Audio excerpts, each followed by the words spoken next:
Would you like me to be the cat?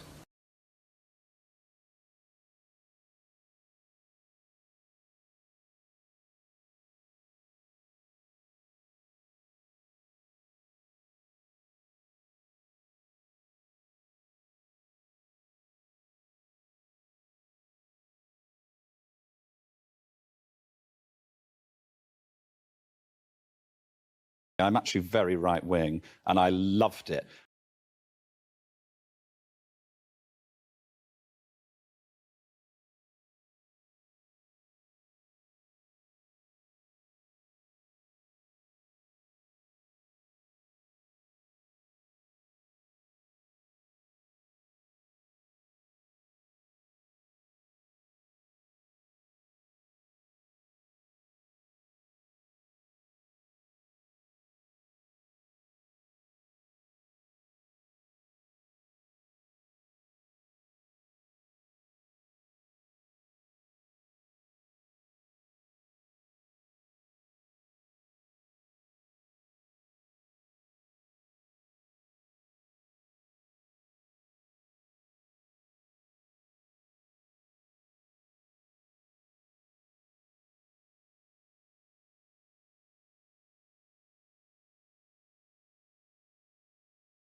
Vegan sausage roll.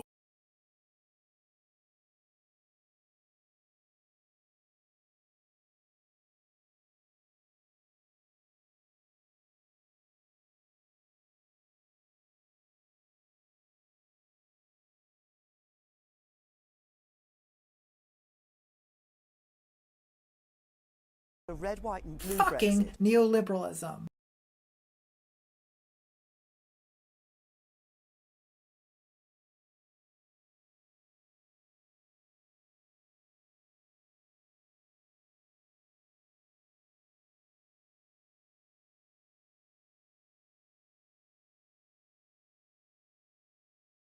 They're having a disco.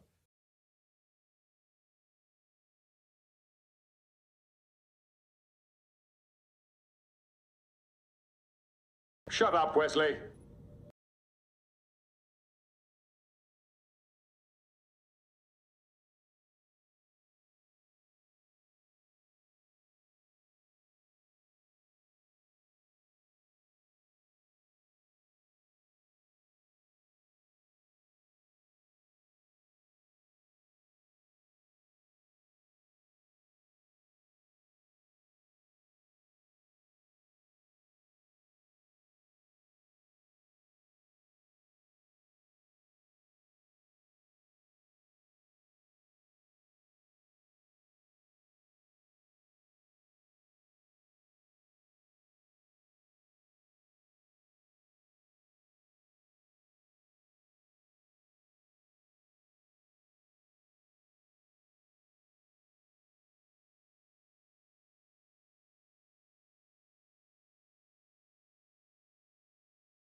Good evening, everyone. How are we doing?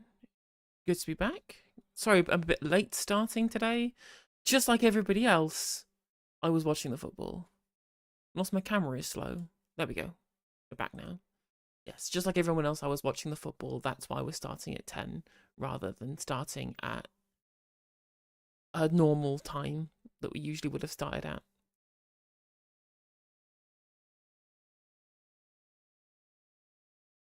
It was certainly interesting. I had a whole day of watching sport. A whole day of it.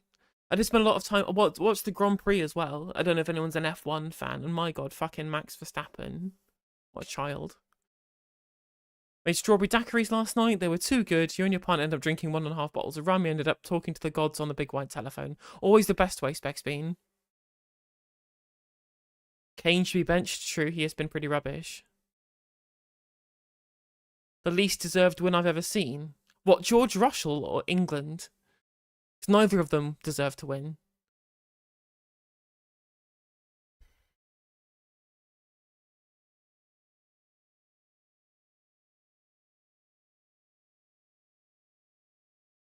I welcome our new tan Taleno. Exactly, it's good. I should be getting on the sunbeds. It is much nicer actually having tan skin than having incredibly pale skin. So I may hit up the sunbeds in future. Or just, you know, take all of the lovely money you give me and go on holiday to lovely places around the world. Once I'm a filthy rich YouTube megastar, just start streaming from Kefalonia or some shit. Be properly like bourgeois.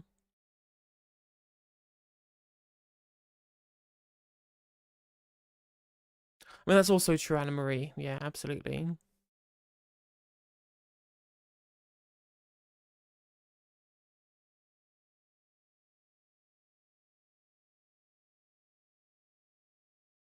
All right, Jam Teapot, how you doing? I didn't see the Spain game, actually. I'll have to check the results on that. We had curry for dinner, which was pretty nice. True, the overhead kick was crazy. You know, if you're gonna get a special way through, if you're gonna play like specially to be able to go through, doing an overhead kick like that is crazy. Football and curry. I'm so British. I'm so British with my curry and my football. We had like a chickpea and sweet potato. Fucking neoliberalism. We had a chickpea and sweet potato curry. It was really nice. It was like in the style of butter chicken, but with no chicken, because one of the people who was eating with us was vegetarian. So it was like butter chickpea, I guess we'll call it. But it was nice. Thank you for the 5 gifted. Much appreciated, Ron. Remember, today is your last day. It's the end of the month. This is your last day to get in money that I can therefore use in July. And of course, as I took a week off, I've got less money sitting in my YouTube account than usual. So if you are watching and you do want to help me out in terms of making sure that I stay employed here on twitch.tv and youtube.com, then you can do that by gifting memberships and super chatting or buying subscriptions on Twitch Arena or gifting them and things like that.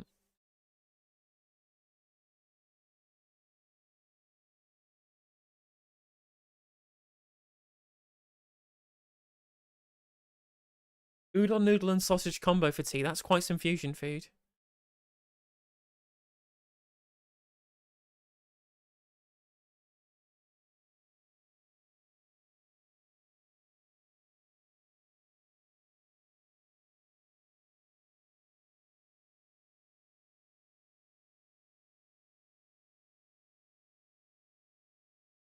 Anyway, we've started pretty late, so I'm not going to waffle about food for too long.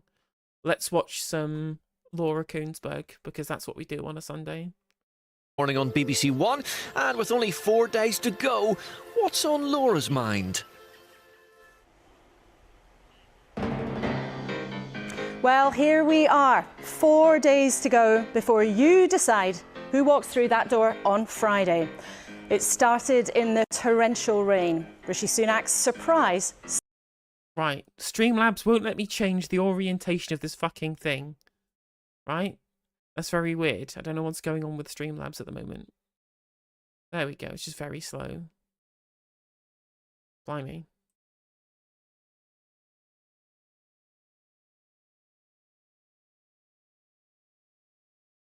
Because I'm literally a communist. Right, it's literally taking seconds from me hovering my cursor over the element for it to recognise that it's there, so that I can then resize the element. That's very, very tilting.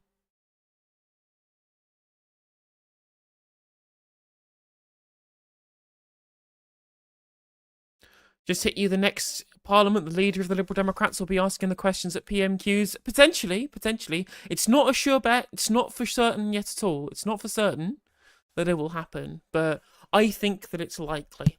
I was literally just watching a Phil video before we jumped on stream, and he thinks that pollsters are deliberately bumping up the numbers to make it look like Labour is less likely to win with the gigantic landslide that we're seeing here. So it might be even more surprising on polling day. Summer election. His rival Keir Starmer has played it safe to try to stay ahead. But Rishi Sunak is not done. He will be with us live this morning, fighting for your votes and fighting for his job. Labour's campaign chief, Pat McFadden, is here along with Daisy Cooper, deputy leader of the Lib Dems. Now, there is another big contest going on as well as the election, the football, of course. Daisy, you going to have time to watch England-Slovakia tonight? I think I'll have it on in the background, do some emails at the same time, yeah. And Pat, I have to ask you, as a proud Scot, who are you supporting? I'll be watching the England game with my kids. And who are you supporting? Oh, of course I want England to do well. There you go. Well, Stephen Flynn, the Westminster leader. See, and this is why you have to vote SNP, chat. This is why you have to vote SNP, because even the Scottish members of the Labour Party are cucked out of England. Literally. I do hate Pat McFadden for, other reasons, but even so. Ed Davey has been pure gold this campaign. I hope he becomes leader of the opposition and carries on his Duke of Edinburgh gimmick.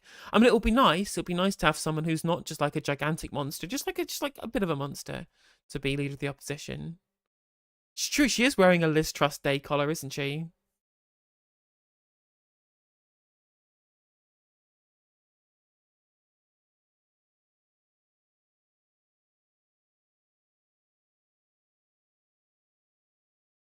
Of the SNP will be with us too.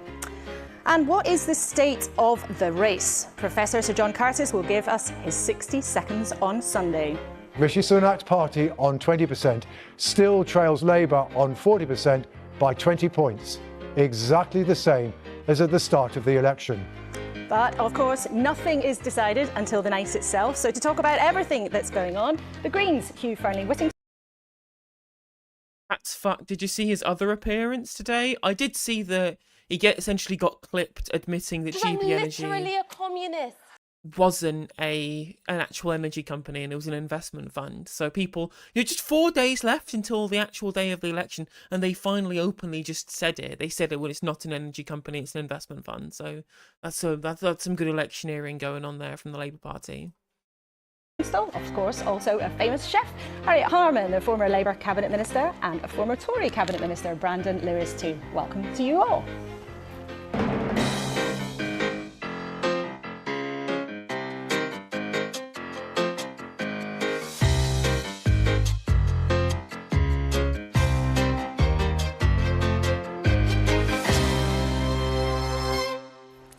And morning, and welcome to a special 90. What I do, Richie, as I support teams at international sports events based on the politics of the countries that they represent. I don't know if anyone else does this. 30-minute programme on the edge of the election. Let's start, as we always do, with the news. There is no hiding who the papers are backing now. The Sunday Telegraph and the Mail on Sunday both splash with their warnings of what they think a Labour government might do. The Mirror and the Observer coming out for Labour, no surprise there. The Mirror urging its readers to be on the right side of history. The Sunday Times doesn't give it away on the front page, but on the inside it does say it is time for a Labour government. But the Sunday People reminds us of that other big fight that's going on. Of course, they feature the election, Keir Starmer alongside Harry. I mean, I'm really glad that you managed to get down and do some canvassing, Jack. That sounds like a lot of fun. Actually be able to go around and do the stuff on the ground that's necessary. It can be really blackpilling watching politics from the sidelines, but once the election happens and you can actually get down to trying to convince people and getting around the campaign, it can be a lot of fun. Will the Sun go forward, do you think? I don't think they'll endorse anybody. I think they'll just completely avoid it. Harry Kane on the front page. Let's start then with our panel. It has been actually quite a wild campaign, hasn't it? Harriet, what do you make of how this has run over the last 5 weeks? Because a lot of people say, oh, Labour have been a bit dull, they're playing it safe. Well, I think that it's really been a very diverse campaign, because the Tories has been very negative, all about challenging Labour, all about trying to not talk about their record. And I think one of the most interesting statistics is that apparently 90% of the Conservatives' social media is dedicated to attacking Labour, and only 10% of their record. But out on the street, people are thinking about what have they actually done. But actually, however fed up they are with the Conservative government, unless they feel confident in Labour, then they wouldn't do that. So Keir Starmer's campaign. But they don't feel confident in Labour, Harriet. That's just 100% not true. Keir Starmer's approval rating is low. People don't feel positive about the policies or the manifesto they're proposing. They're voting, and you can see from the statistics, they're voting because they want to get the Conservative Party gone. That's what the polls show, unless the polls are just massively wrong. It's been about, this is what we're going to do. We aren't going to do that, but we are going to do this. Be reassuring, and then just reminding people, if you want change, you've got to vote for it. Hugh, what have you made of the campaign? Well, I think from Keir Starmer we've heard a lot more of we aren't going to do than what we are going to do, and the Tories have stumbled from one misstep to the other. It's almost like they're trying to wrestle a souffle into the oven to see if they can get a rise out of it. And you, of all people, know how hard that is. Well, yes, but they can't even get to the oven door without dropping the souffle on the floor, and I think there's probably room in the next 7 days for another souffle mess. Let's see what happens. I mean, I know you're a chef, Hugh, but if you're going to try and campaign for the Progressive Party, don't look incredibly middle class and out of touch by using souffle-based metaphors. Just a tip from me to you, Hugh. And to be fair, it's also bad about having the progressive part of the discussion headed by somebody with a double-barreled name. And not any double-barreled name. Fernley Whittingstall? That's the poshest sounding name I've ever heard in my life. Thagonus Harriet Harman isn't your MP anymore, you're getting Miata instead. I mean, the absolute, the incomparable electoral glow-up, right? Has there ever been a bigger electoral glow-up internally within the party in one seat than upgrading Harriet Harman to Miata Fanbele? That is the glow-up of the century, it really is. I guess maybe any of the people who got turfed out in 2017 and replaced with Corbynites, but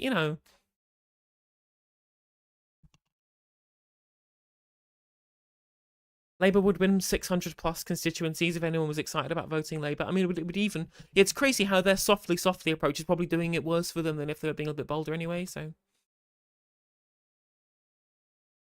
That's why I've enjoyed being out with the Greens, who have an incredibly positive campaign and actually have the gumption to say, to reform our frontline services, we're going to have to pay for it. And we're still prepared to talk about a more equal society, which is an idea that Labour seems to have pretty much given up on. And we'll talk about that a bit later on in the programme with you. But Brandon Lewis, you were a minister in successive Tory governments. I mean, that issue of the record, how hard do you think it has been for Rishi Sunak to escape the fact that he's leading a government after 14 years?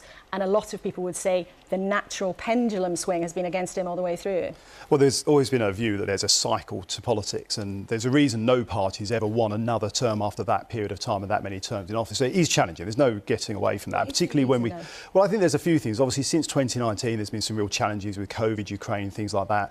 And I think, actually, I would just say just two things that struck me in this election. One is, I think, at times we've all been distracted by some of the things like Farage's comments on Putin, abhorrent comments, I would say, that we've seen from some places have taken some of the air out of the policies, and we haven't heard too much from Starmer. And the other thing, touching on what Harriet said actually, is I think the social media has played in a way we haven't seen in elections before, both the spend on it and the way that social media has spread messages, both, as we've seen overnight, ones that unfactual ones that I warned about before the election, we have to be careful about this, but also the messages from the parties and how they've run through social and digital media. But just briefly to both of you, do you feel, though, Harriet, as a politician with many, many years of experience, do you think that the big challenges for the country have really been addressed here, or actually the campaign's been a bit narrow?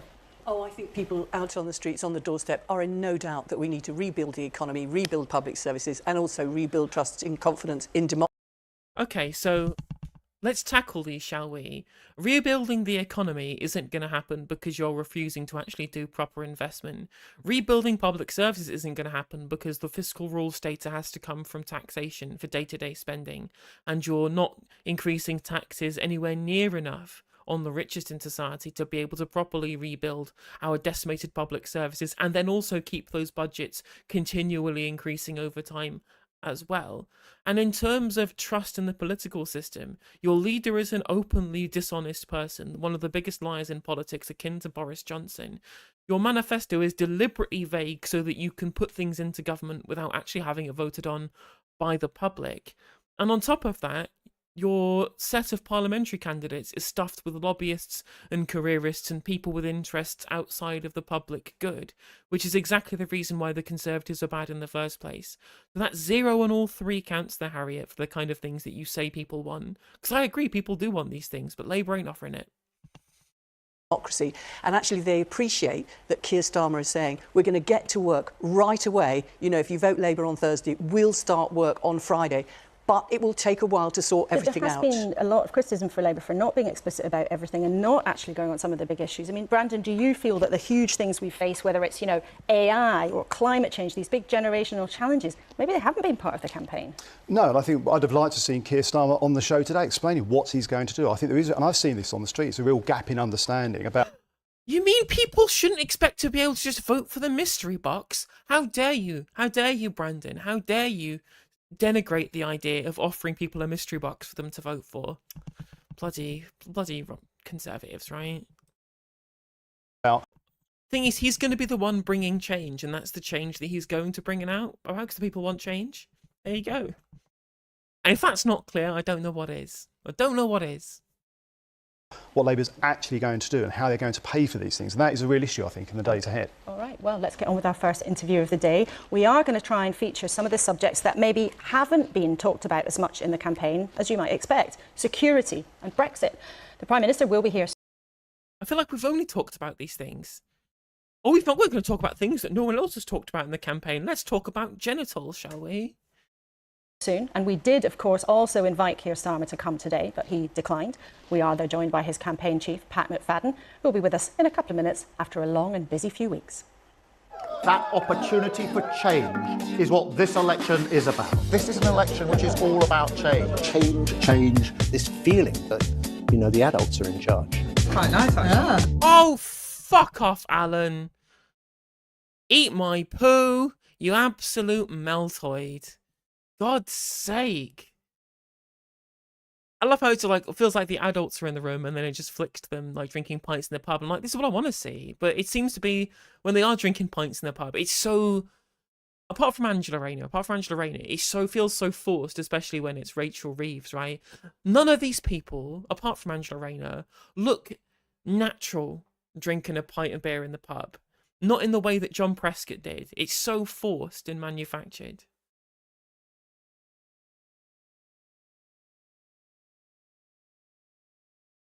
Also, what's happened to Rachel Reeves' hair? She sideswept the fringe. Look how much better she looks. Look how much better it looks. Just a little bit of a sweep to the fringe, a little bit of a sweep. Suddenly, instant, and a bit of like the tuck behind the ear. Like, and no longer does she look like the cat with the melon helmet. I hate to just continually judge her by her haircut very specifically, but it's an infinite upgrade on the Rachel Reeves kind of package just by sweeping the fringe a little bit. Just a little bit to the left.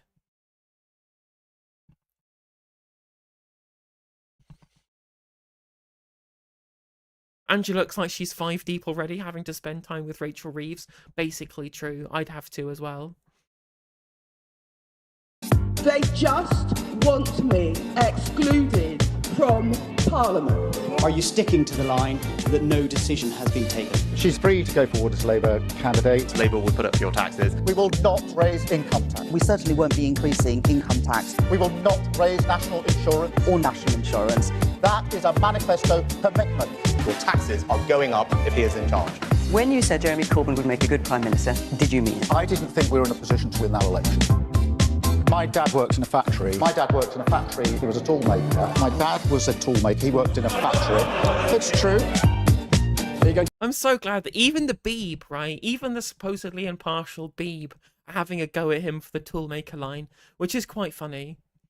It's true the Diane Abbott saga does seem like ages ago. I think the thing is, what's really crazy about it is a super important moment where it essentially said to people, where the people essentially said, look, Labour, we don't like when you do this. You can't just purge people, even if it's people we don't like. People really pissed off about it. To win? We're certainly not complacent. We take nothing for granted. Well, you've nailed that script, haven't you? Well, they're just a glimpse of some of the campaign events there. Pat McFadden, welcome to you this Sunday morning. Now, alongside a few laughs on the campaign trail, whoever wins next week is going to have to confront some extremely serious issues. And if Keir Starmer wins, he'll be on a plane in a matter of days to a NATO summit in Washington and then hosting a huge summit of European leaders here in the UK. And not so long ago, Keir Starmer said national security is the most important issue of our times. Why then has he not committed to spending 2.5% of GDP on defence? Well, he has, and he was in fact saying that before Rishi Sunak did. Two things I'd say about it. First of all, the last time defence spending was at 2.5% of GDP was when Labour was in power. Conservatives, of course, have been in for 14 years, have had 14 years to reach that figure, have never done so. Now they say they want to do it. We actually said before they said that we wanted to do it. But there's another point about this too, which is, like everything, we want to show financial responsibility about this and make sure that we can pay for it. And I think one of the features of this campaign, which we've had some criticism for from some quarters, is showing a significantly greater degree of financial responsibility than the Conservatives. The point about defence spending, though.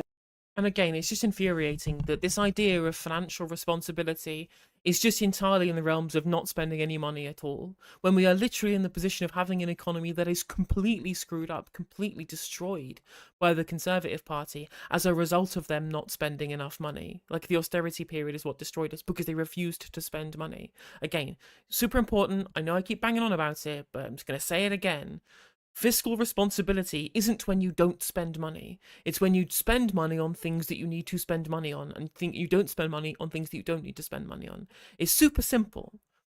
Indeed, you should be spending money on the NHS. The Tories reduced spending on the NHS. You should be spending money on education, and they didn't spend money on education. It's why school roofs are collapsing. They should have spent money on loads of things, and we're now spending more money than we would have done to upkeep them on repairing them now everything is broken. This is a false economy of cutting spending. But this idea that you can just market fiscal profligacy as being spending any money at all is just why Labour are cooked, because they continually are fomenting this into the public zeitgeist. After we did so much work from 2015 to 2019, getting people to understand that, actually you should be spending money on things that you should spend money on. People bought into that in 2017. And now the door is closing. Now the adults are back in the room. Love to see it. Is you haven't committed to a date of when you would spend that money. And anyone in Westminster, anyone in Whitehall would tell you, and would tell our viewers this morning, that without a date, that is not a meaningful commitment. So why has Keir Starmer not given an explicit commitment with a date to spend 2.5% of the size of the economy of GDP on defence? If he really believes that national security is his first priority, it's the most important thing, why has he not made a political choice to put that at the top of the list? Because a date without a proper plan to pay for it is also not a meaningful commitment. And I'm afraid that when I look at the Conservative manifesto, I see a desperate wish list of unfunded commitments, and the money for them, the Chancellor has admitted, and we're going to talk to the Prime Minister shortly. So and as everybody in that chair, what is the point in producing a date has if in you the don't last few say weeks? How you're going to pay for it? I'm just going to make this point to you. What's frustrating as well is that this is a perfectly reasonable answer by Pat McFadden. Perfectly reasonable to say we want to spend more money on these things, but we can't promise if we don't want to deliver it, for example. Again, there's a political choice that you're making. I don't think anybody should get taxed more so that we should have extra military equipment that we're not going to use, because we won't use it. Again, we are a nuclear armed and island nation that's a member of NATO. We don't need to spend more money on defence. The problem I have here is this assumption that we should be spending more on defence. It's absolutely fine. We spend loads on defence already. It's really pointless to spend any more than we already do. We already are a very secure nation. We don't need any more of that. 'Cause an extra, half a percentage point or whatever on defence spending, actually it's not quite half a percentage point that they're planning on trying to do, is billions and billions of pounds that could go on more important things like schools, hospitals, feeding children, all of the important things.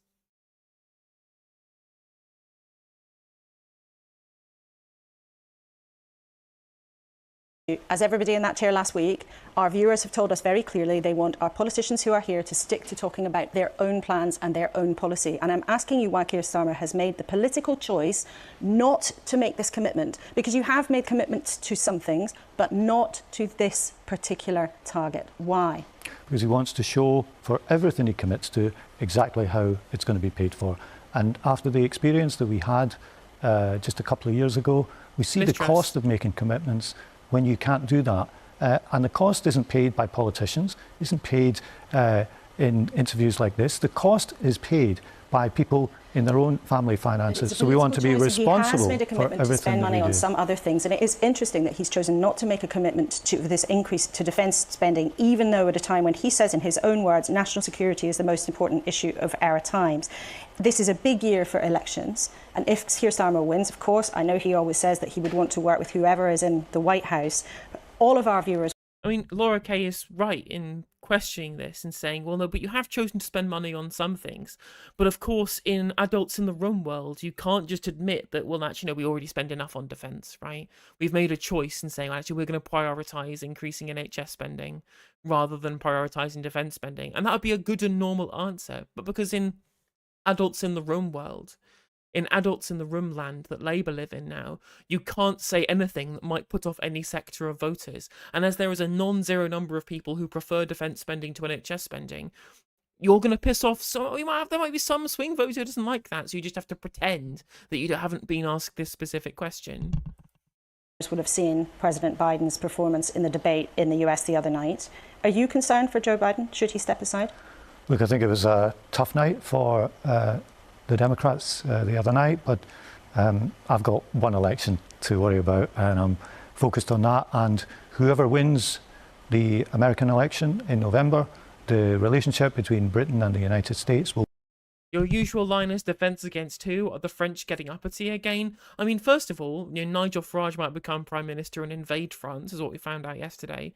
And second of all, Marine Le Pen might be in charge in France, or I guess is it Bardella that her prime ministerial candidate might be in charge, and we might end up getting attacked by Marine Le Pen for being too brown. So will be as strong as it's ever been, and it's for the American people to decide who they elect as a president. But it is a real time when there are elections going on in so many places. There's voting in France today, and there's concern among some in France that Marine Le Pen's party may win, a woman that the Shadow Foreign Secretary David Lamon has called a fascist.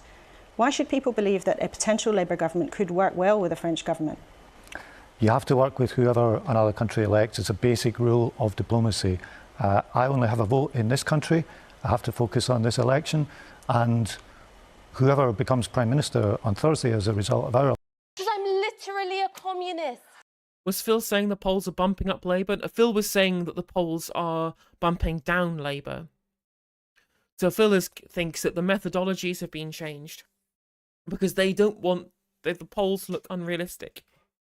So they're deliberately changing the methodology of their polls to make it look more realistic, and like this Labour giganto majority isn't happening and the Tories aren't getting wiped out, because it's just inconceivable to people who've been in politics a long time, but it's conceivable to anybody who's ever taken part in an election and just spoken to normal people, and they can see the fact that the hatred for the Conservative Party is wide reaching and it crosses demographic and social boundaries. Election will have to vote or work with whoever the French elect, whoever the United States elect. This is true right around the world. But these issues matter so much because Labour's political fortunes, if elected, will, as well as what you might want to do in government, be affected so much about what happens in other countries. We all have felt that because of the war in Ukraine that resulted in an energy shock. Now, Labour's plan, the party's talked about it a lot, is to create this organisation called GB Energy. But a lot of our viewers have got in touch with us saying, what is it really?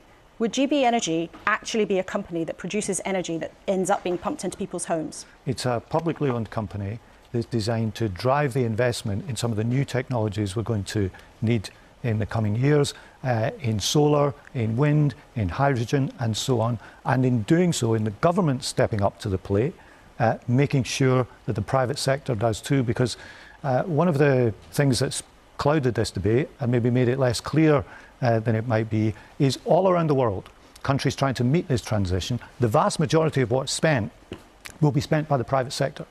But we believe there is a real role for a publicly owned company to help to make a market for some of these new technologies in a way that the private sector is holding back from at the moment. And when you do that, you get the... So yeah, it's an investment vehicle which de-risks private capital. It's exactly what we said it was. benefit of releasing that private sector investment too. But one of the reasons it's been confusing is because I mean, it's a publicly owned company, to be sure. It's still a publicly owned company. You know, venture capital firms are still companies. Private equity firms are still companies, because that's what this is, a private equity company just owned by the state. But what it isn't is a publicly owned energy company. Because it's not, there is going to be no company called GB Energy that will be selling energy to the national grid. There will be no company called GB Energy that transmits any energy. There will be no company called GB Energy that supplies any energy to anybody's homes. What it will be is part of the share portfolio of the private companies that will be doing all of the generation, all of the supply, and all of the transmission. They're being very, very crafty with the wording, yeah. Representatives from the Labour Party have said different things about this from time to time. So I ask you again, can you be really clear? Will it be a company that will produce energy that will then be pumped into people's homes? Or will it merely, as you suggest, be an investment vehicle, essentially writing cheques to encourage other companies to do the same?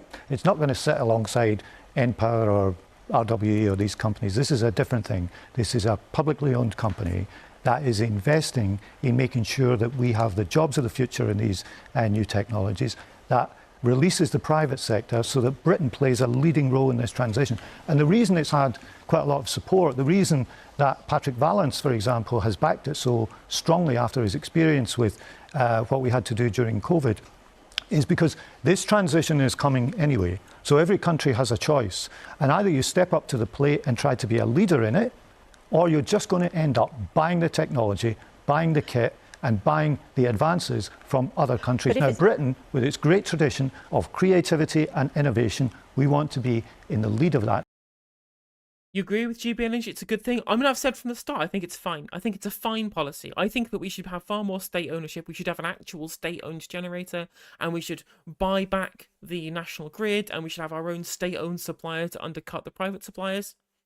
I think we should be far more state ownership of what's going on here. I don't necessarily think it's a bad policy. It's fine. It's aggressively fine. The problem is it's a lie to call it an energy company. It is not an energy company, and they keep calling it one. I'm glad that Pat McFadden is now admitting that it isn't one. But even Ed Miliband on TikTok today, I watched an Ed Miliband video where he explicitly said that it was an energy company. It's not an energy company. It is producing, transmitting, nor supplying any energy. It's not doing any of these things. Where is the money going to come from for this company? They've already admitted that it's coming from fiscal expansion. So it's like, I think it's 4 billion of what the Tories have already committed to green investment, plus an extra 4.7 billion that's scaled down from their 28 billion. And that is part of the fiscal headroom in terms of how Reeves and Hunt's fiscal rules move alongside the Treasury's projections for growth over the next 5-year period. So that this fiscal headroom stuff is about how much you think you can borrow while still fitting within the manufactured fiscal rules. It's complex, I get it. But there is some borrowing already put into the idea of where we can spend based on current growth projections, because that's how much we'll be able to borrow above to keep GDP, to keep debt as a GDP reducing over that period by the end of that 5-year period. The problem is, of course, is that that shouldn't matter. We shouldn't care. We shouldn't constrain ourselves. We should borrow far more than that. Reform's proposal of 50% public ownership and 50% owned by UK pension funds is far easier for the public to understand. Exactly, Eric the Red. And on top of that, that would actually be a state-owned company. For example, if GB Energy was 50% public ownership and 50% owned by UK pension funds, the actual company would be called GB Energy. It would do the generation, it would do the transmission, it would do the supply under the banner of Great British Energy, and then the UK pension funds would be the equity investors who are getting a cut out of the side of it whilst the government actually actually run the day-to-day operations. Whereas GB Energy is the opposite of Reform's proposal. The private companies, the private sector, are the ones doing the organisation, the ones doing the actual generation, the ones who are putting pen to paper to make the plans on how they do it, and the state is just part of the investment arm who gets share equity in it, like the pension funds would in Reform's proposals. So actually, Reform's proposal for their public infrastructure is to the left of where Labour's is. Which seems crazy for me to say.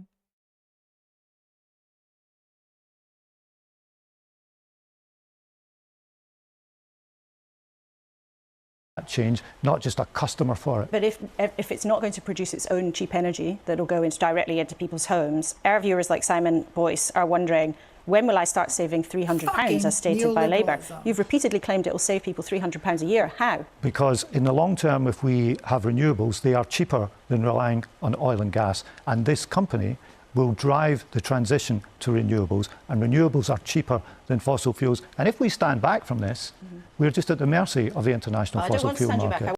But you have stood back from this. It was 28 billion, and you've now reduced it down to 4.7 billion. It's already been reduced. You've already stepped back from this by like a dramatic manner. I want you to explain in detail how you'll save people £300 a year, because that's a big promise to put out there. Because if your energy is created by renewables, the price that the renewables cost, compared to oil and gas in international markets, that is a cheaper way to do it. So it's both better for energy security and better for people in their household bills. Actually, when you look at the workings, you have been repeatedly claiming you're going to save people £300 a year. We've looked at this based on an estimate calculated from bills from last summer, when energy was already cheaper, and the estimate is based on an aspiration of almost decarbonising the economy by 2030. It's not even based on Labour's plans, this figure. So unless you can explain otherwise, we should point out to viewers this £300 is an estimate based on figures that are out of date and produced by a think tank. It's not even based on your own workings. The red, white and blue Brexit. What's important about this as well is that they're probably going to have to change the way that even the grid works. Because at the moment, most of our energy prices are just set by international wholesale oil and gas prices. And Shabana Mahmood already admitted previously... Fucking neoliberalism. On the Laura Koonsberg show that they will need to have a strategic backup of fossil fuels anyway, which is fine. These things are all fine. Really, the easiest way of being able to describe this is just, well, prices is where the supply and demand curve reach. We are going to be increasing the supply of energy by building more energy. Therefore, the supply will increase and the cost will go down. That's a really simple way of doing it. But of course, the way that our energy market is set up, the way the grid is set up, and the way that suppliers sell energy from the grid is completely screwed up. They'll have to reform that, surely. Why does he think the private sector is not investing in renewables now? The price they get from selling it doesn't give them the profits fossil fuels do, so how would GB Energy change this? Because of the de-risking factor of having state backing for it. So if the state is part of the share partner of it, they have less risk. The profits may be lower, but it's a little bit less risky.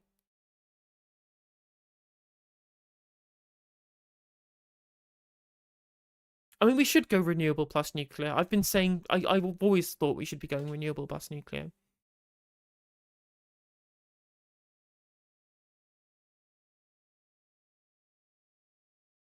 Vaminsky, you'll know exactly what I mean when I talk about grid prices. You'll know more than I will because this is your job, right? You're an expert in this field.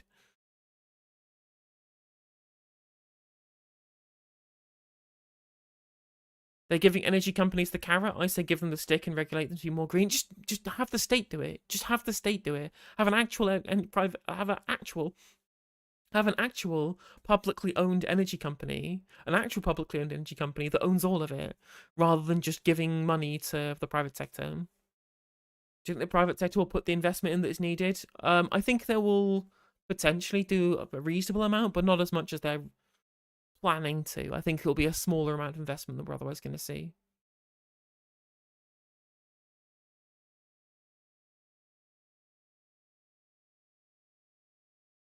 This is the payoff that people can get from producing their energy by renewables rather than relying on oil and gas. And it's based on the average sum that a household pays for energy in the current mix compared to what we could be doing in the future. And you mentioned 2030. We want to be ambitious about 2030. But are you guaranteeing to people that they'll save £300? Because when you look at the workings, It doesn't look like you can give that guarantee. That's an estimate based on current prices compared to what we can get to.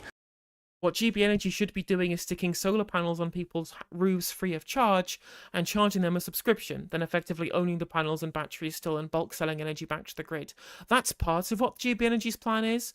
So I think there's, a 1 billion of the 8 or so billion that's been set out is for the local power plan, which is to use state money to give to local authorities to own renewable energy projects, which then sell to the grid, and then they use the proceeds from those sales from that energy sold to the grid to bring down council tax for those local authorities. And that's good. That's the best plan. That is the best policy that Labour have for this next election. The best policy they have is the local power plan, because that explicitly is owned by the public. That's not private companies. That is owned by the public. Except it won't be GB Energy that's producing the energy. It'll be the local authorities. They will own it. GB Energy won't own those. The local authorities will own those projects. And it means that council tax bills will go down. And it's also a really good election winner for the next time round. If you can say to people, look at your itemised council tax bill, you'll see on your council tax bill, it would have been this much, but because of your local power plan GB Energy subsidy thing, it's gone down by this amount. You're paying less council tax because of the things that we've done. And that's going to make more people vote in local elections, more people vote in national elections as well. So I think there will be more like locally owned green energy, just not very much of it, because the amount that they're going to be spending is much smaller than they even planned to originally, and then it's also been scaled back too, so... Oh yeah, we should be building tidal, geothermal, things like that. And as for somebody who pointed out in chat, cover all of Scotland in wind turbines, like somebody from the Question Time audience got mad about. Apparently Verminsky was going to be in a room with Miliband's team to tell them how it wouldn't work. That's... Friends in high places.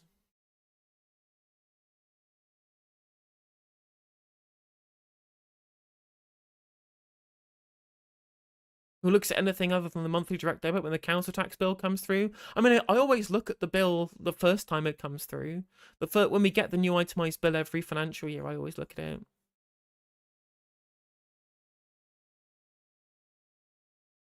You're involved in a local run-of-river community energy power station. It's brilliant and you own it. Your friend decorates it, we all own it and they love it, but it's tiny. Oh, that's cool. I'm glad to hear that. Yeah, exactly. Yeah, nuclear power stations heat up water. That is something that it took me a very long time to understand.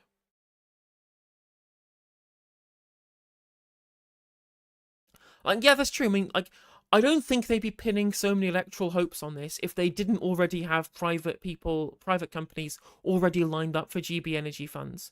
Like, if they didn't have people who were lined up for GB Energy funding so they could get this off the ground quickly as a marquee policy, I don't think they'd be running on it because they know that they would done goof if in 2029 it's not actually doing things.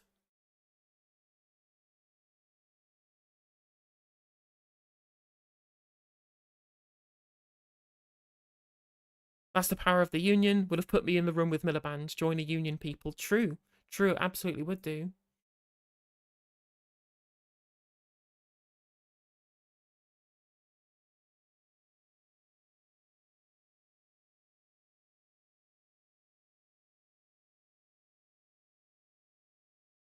And if they didn't have the plan of putting Dale Vince and the Lords to run it, I'm have like a massive hunch that the reason why Dale Vince is campaigning for Thangham Debonair over the Greens as a supposedly green, mad, eco-friendly billionaire or whatever he is, right? I reckon it's because he's been promised GB Energy funding, so that Ecotricity can be like a private contractor to build like bits and pieces for GB Energy. No evidence for this other than my own intuition, but I reckon. But you get on the No Justice stream, uninformed ad hoc reckons. Yeah, get a PFI contract.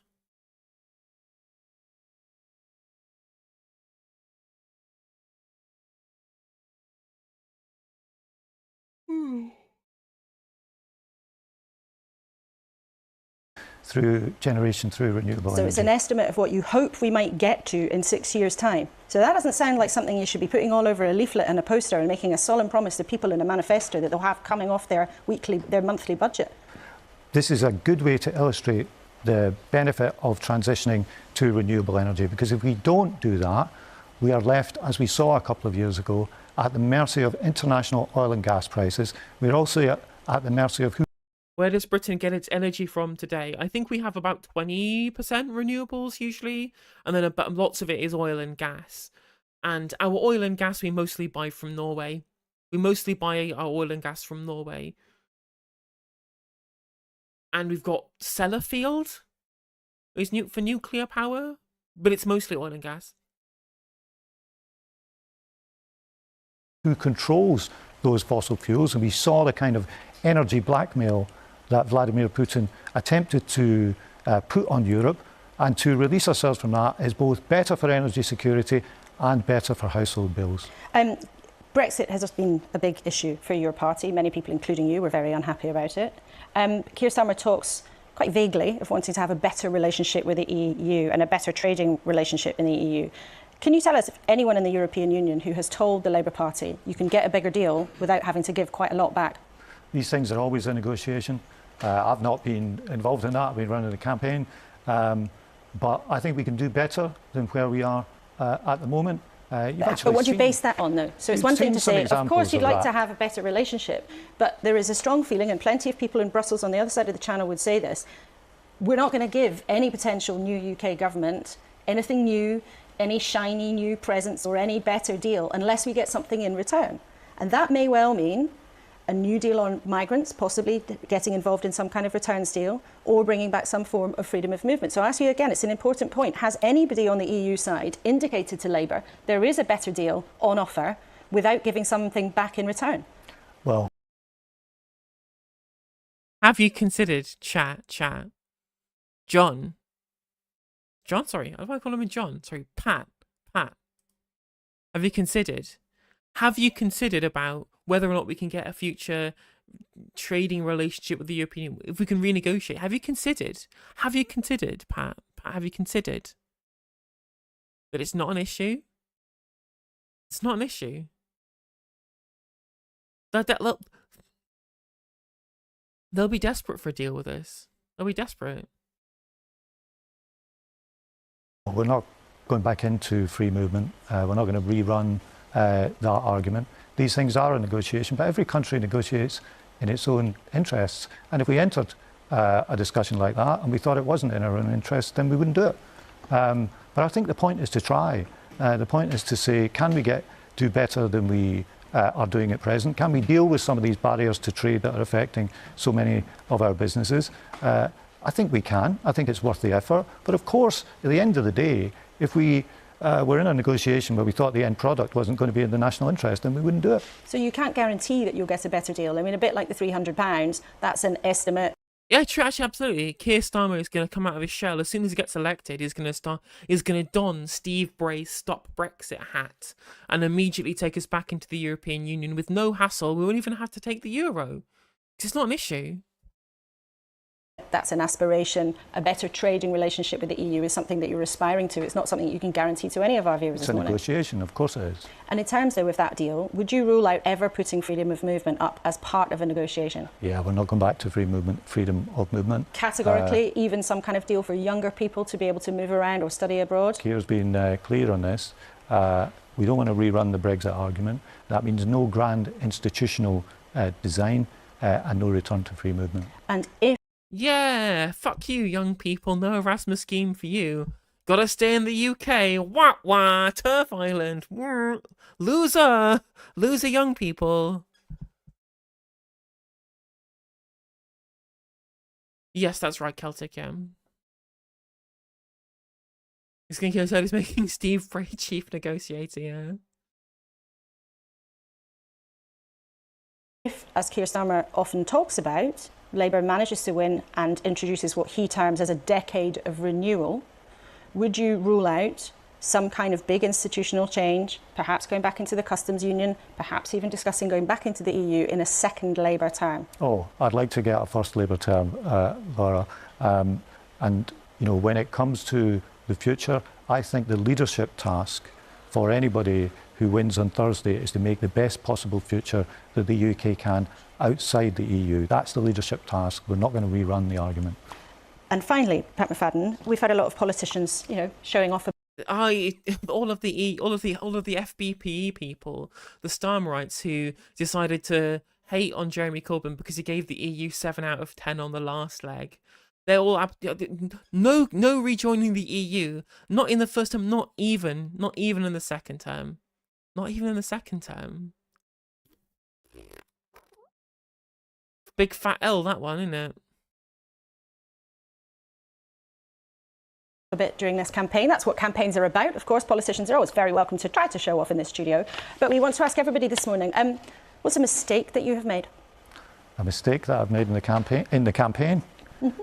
I'm not sure. I've spent most of the campaign in Labour Party headquarters, in lots of meetings, so I've not been taking the Ed Davey rest. Yeah, how about the mistake that you made where everybody started getting mad at Labour because they were being really awful to Diane Abbott? And it stopped you being able to do all the other party purges that you people wanted to do. Of the water slide or falling off a kayak or whatever it was he was in, I've probably had a more sheltered campaign than people who've been out and about in the country. But do you think Labour has made any mistakes in the campaign? I think we've run a good campaign. I'm proud of the campaign that we've run. I think we've put forward real and meaningful change and done it. Come on, Pat.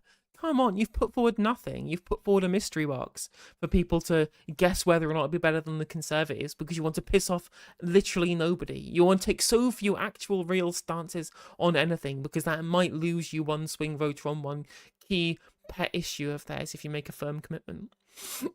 Like, you've not been clear. You've not promised anything. You've promised very little. And you're not actually having any meaningful change whatsoever other than the colour of tie and rosette. But, hey-ho.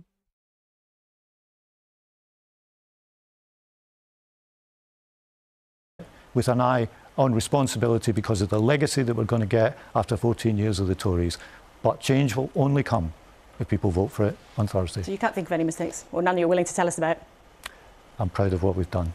Okay, Pat McFadden, Campaign Chief, thank you very much indeed for joining us. What's that? Somebody from the Labour right can't even show a basic level of humility? I'm so shocked. I'm so surprised that humility is a virtue that passes the entirety of the Labour right by completely.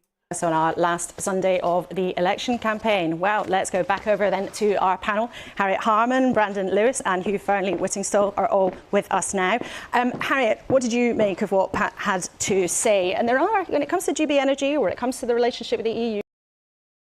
If you showed humility, you would be crumplings, though true. Showing humility is not what the adults in the room are. And unironically, that's true, right? These people believe that adult politics is when you don't show humility, because that shows weakness politically. If somebody can attack you because you've admitted fault, then that is you showing enough weakness for you to be able to lose. And that's how they view adult politics. Going to hustings where you might make a slip up that might have negative coverage with one sector of the public, that's not the adults in the room. Engaging with having a Democratic Party where members get to vote, which might have some policies that are slightly out of step with the median voter and actually running on principle rather than on consensus. These things in these people's minds, these are not the adults being in the room, because what the adults in the room is just boring neoliberal technocracy forever and nothing ever changing. And not having politics centred around people, having politics centred around special interests. There are points of detail that Labour is not willing to give. But I think that the big picture about GB Energy is there's three things. There's decarbonisation, there's bills, there's energy independence.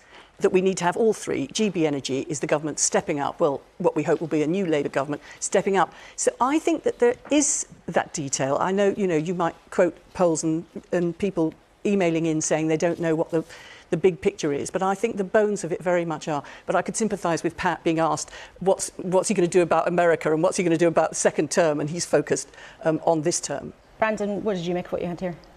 Well, I think it backs up what I said earlier about not knowing any more about what Labour are going to do than we did when we started. Pat would get there very clearly, couldn't even answer the question about energy costs. Like, I come from Great Yarmouth. Great Yarmouth's got a big interest in the energy industry, both South North Sea, exactly, South North Sea, the transferable skills we've seen, the transformation in the last 10 years, thanks to what the Conservative government's done and our local Conservative council into supporting offshore energy, particularly wind.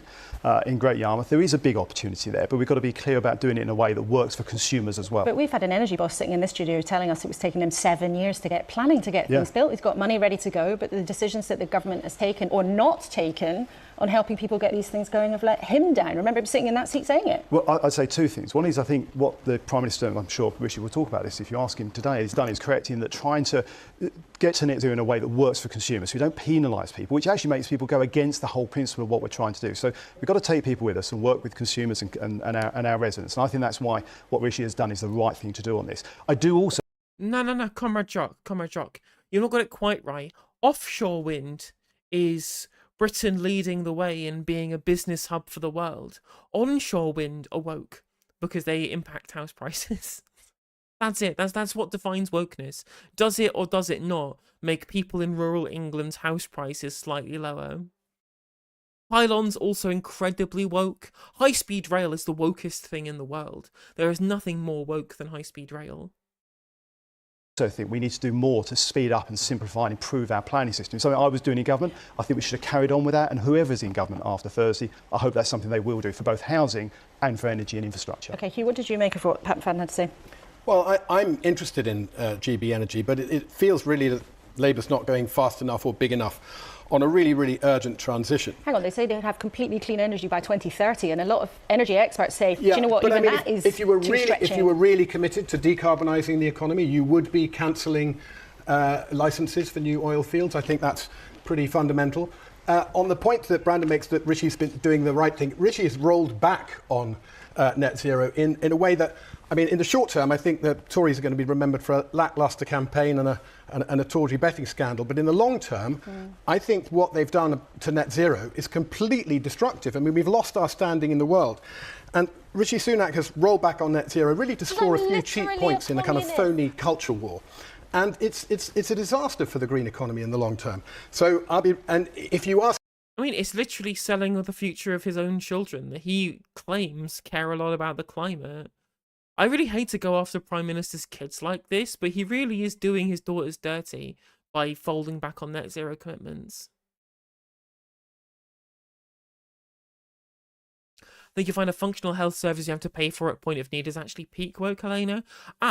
The existing functional health service isn't woke. It's not woke because it keeps boomers alive for them to continue voting Tory. But if you built a new hospital, trying to get planning permission for a new hospital that might treat the browns or the poors, that's super woke. That's really woke because that might affect house prices. Him, he'll say something similar to Brandon about proportionality. We've got to be proportionate. The climate crisis is not proportionate. It's really urgent. And if, when you interview the Prime Minister later, he says that his approach to net zero is proportionate, you'll forgive me if I can't suppress a little howl of pain, because he really has done something that's going to be remembered as setting us back. Okay. And we've got to get past that as fast as possible. And we're going to talk to him in just a couple of minutes. Harriet, just final word to you. In terms of the Labour campaign, though, Pat McFadden, Keir Starmer and their team, we know that they decided deliberately to play it very safe. We know that. Do you understand, though, that there are people on the left of your party, people also activists in other parties, and many people in the country who look at it and think, I wanted more from them? Well, I think what's important is that we remember how far we've come. I mean, 2019, the last time people had the chance to vote, they voted for 162 more Tory MPs than Labour MPs. And what the team have done is reassure people that there are possibilities, there is hope, but actually reassure them that these are sensible. There's no hope. Wes Streeting literally said that no hope is better than false hope. And even then, there are some polls, not that I think they're necessarily correct, I think Labour probably will get more than 40%, but there is a non-zero number of polls showing you as getting fewer votes than in 2017. You are demonstrably showing people less hope than Jeremy Corbyn was giving them in 2017. Like, And again, there are different choices that you could make, like taxing the rich or dumping the fiscal rule about when debt has to be falling by, and you'd be able to be showing people much more hope by having a more ambitious policy platform, or having a policy platform at all rather than a mystery box. But you're not doing either of those things. 2017 Labour had a direction and a plan, and it had a vision for the country. Labour has none of these things. It literally just has a mystery box. Plans. You know, people were burnt by the Liz Truss experience. They don't want wild promises. They do want hope and optimism, but it's got to be grounded in reality. OK, all three of you, thank you very much indeed. Well, Rishi Sunak is now in the building. We're here. So can he make a difference in the last few days of the campaign? The Prime Minister had not had much luck catching up ever since he moved into number 10 after the political carnage of Liz Truss that Harriet just mentioned. He was the youngest Prime Minister since the 19th century and the first British Asian too. Two memorable achievements. But even putting it kindly, his campaign has been hit by moments he might want to forget.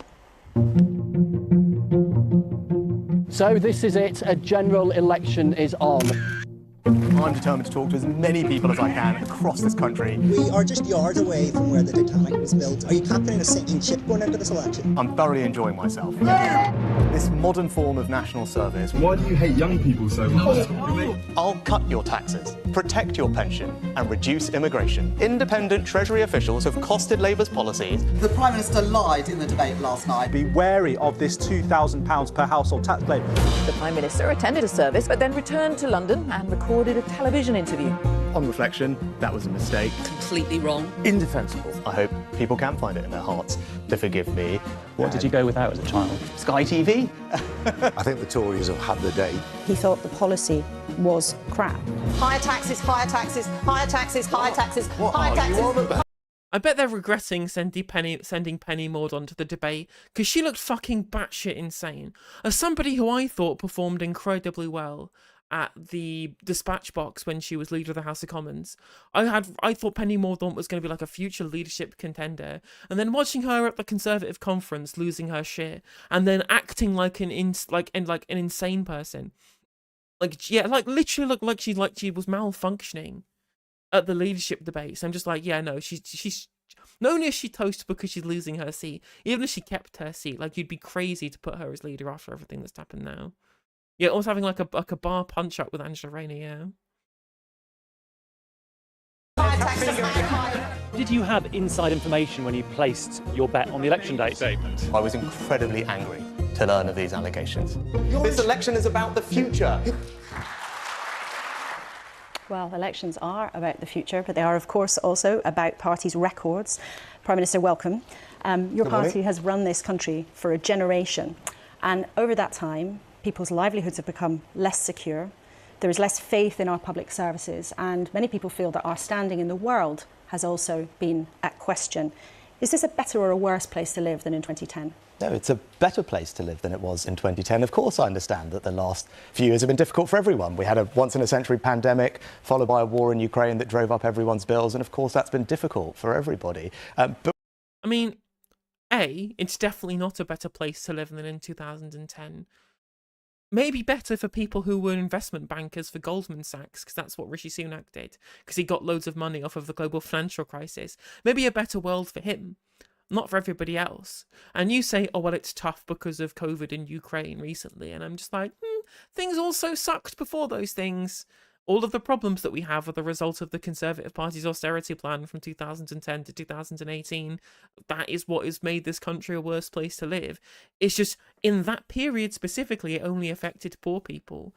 But now it affects middle-class people, people with mortgages and people with pensions. And as those are the only people who matter electorally in society, now everybody's done this great noticing. The great noticing has occurred, where everybody now notices that the Conservative Party are terrible at governing, and are arseholes, and are also massively out of touch.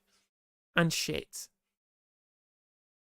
But we've also made progress in tackling those things. Inflation back to normal, the economy growing again, wages rising, energy bills set to fall again just next week, and now we're able to start cutting people's taxes to give them financial security. So yes, of course it's been difficult, but we are now on the right track with the prospect of more tax cuts to come to give people more financial security. And that's the key choice for people at this election, building on the progress that we've made. You told the public, though, very plainly, judge us by our record, judge us by the effort that we've put in, and over the longer term, over a long 14 years, the country has become poorer by many measures, sicker by many measures, and by many measures, public services are worse. That is the record of successive Conservative administrations. No, I just don't accept that, Laura. If let's take education. I think education is one of the most Every time it's all about education. The thing is, the test scores may be good, but the schools have collapsing roofs, Rishi. And now you can't blame Osborne and Hammond for those ones. That was you, as Chancellor, very specifically, reducing the number of school retrofits from 400 down to 50. And that's why a bunch of schools had to close their doors on the first day of term, because children's lives were in danger. And of course, as Laura Kay has pointed out, basically everything else is worse.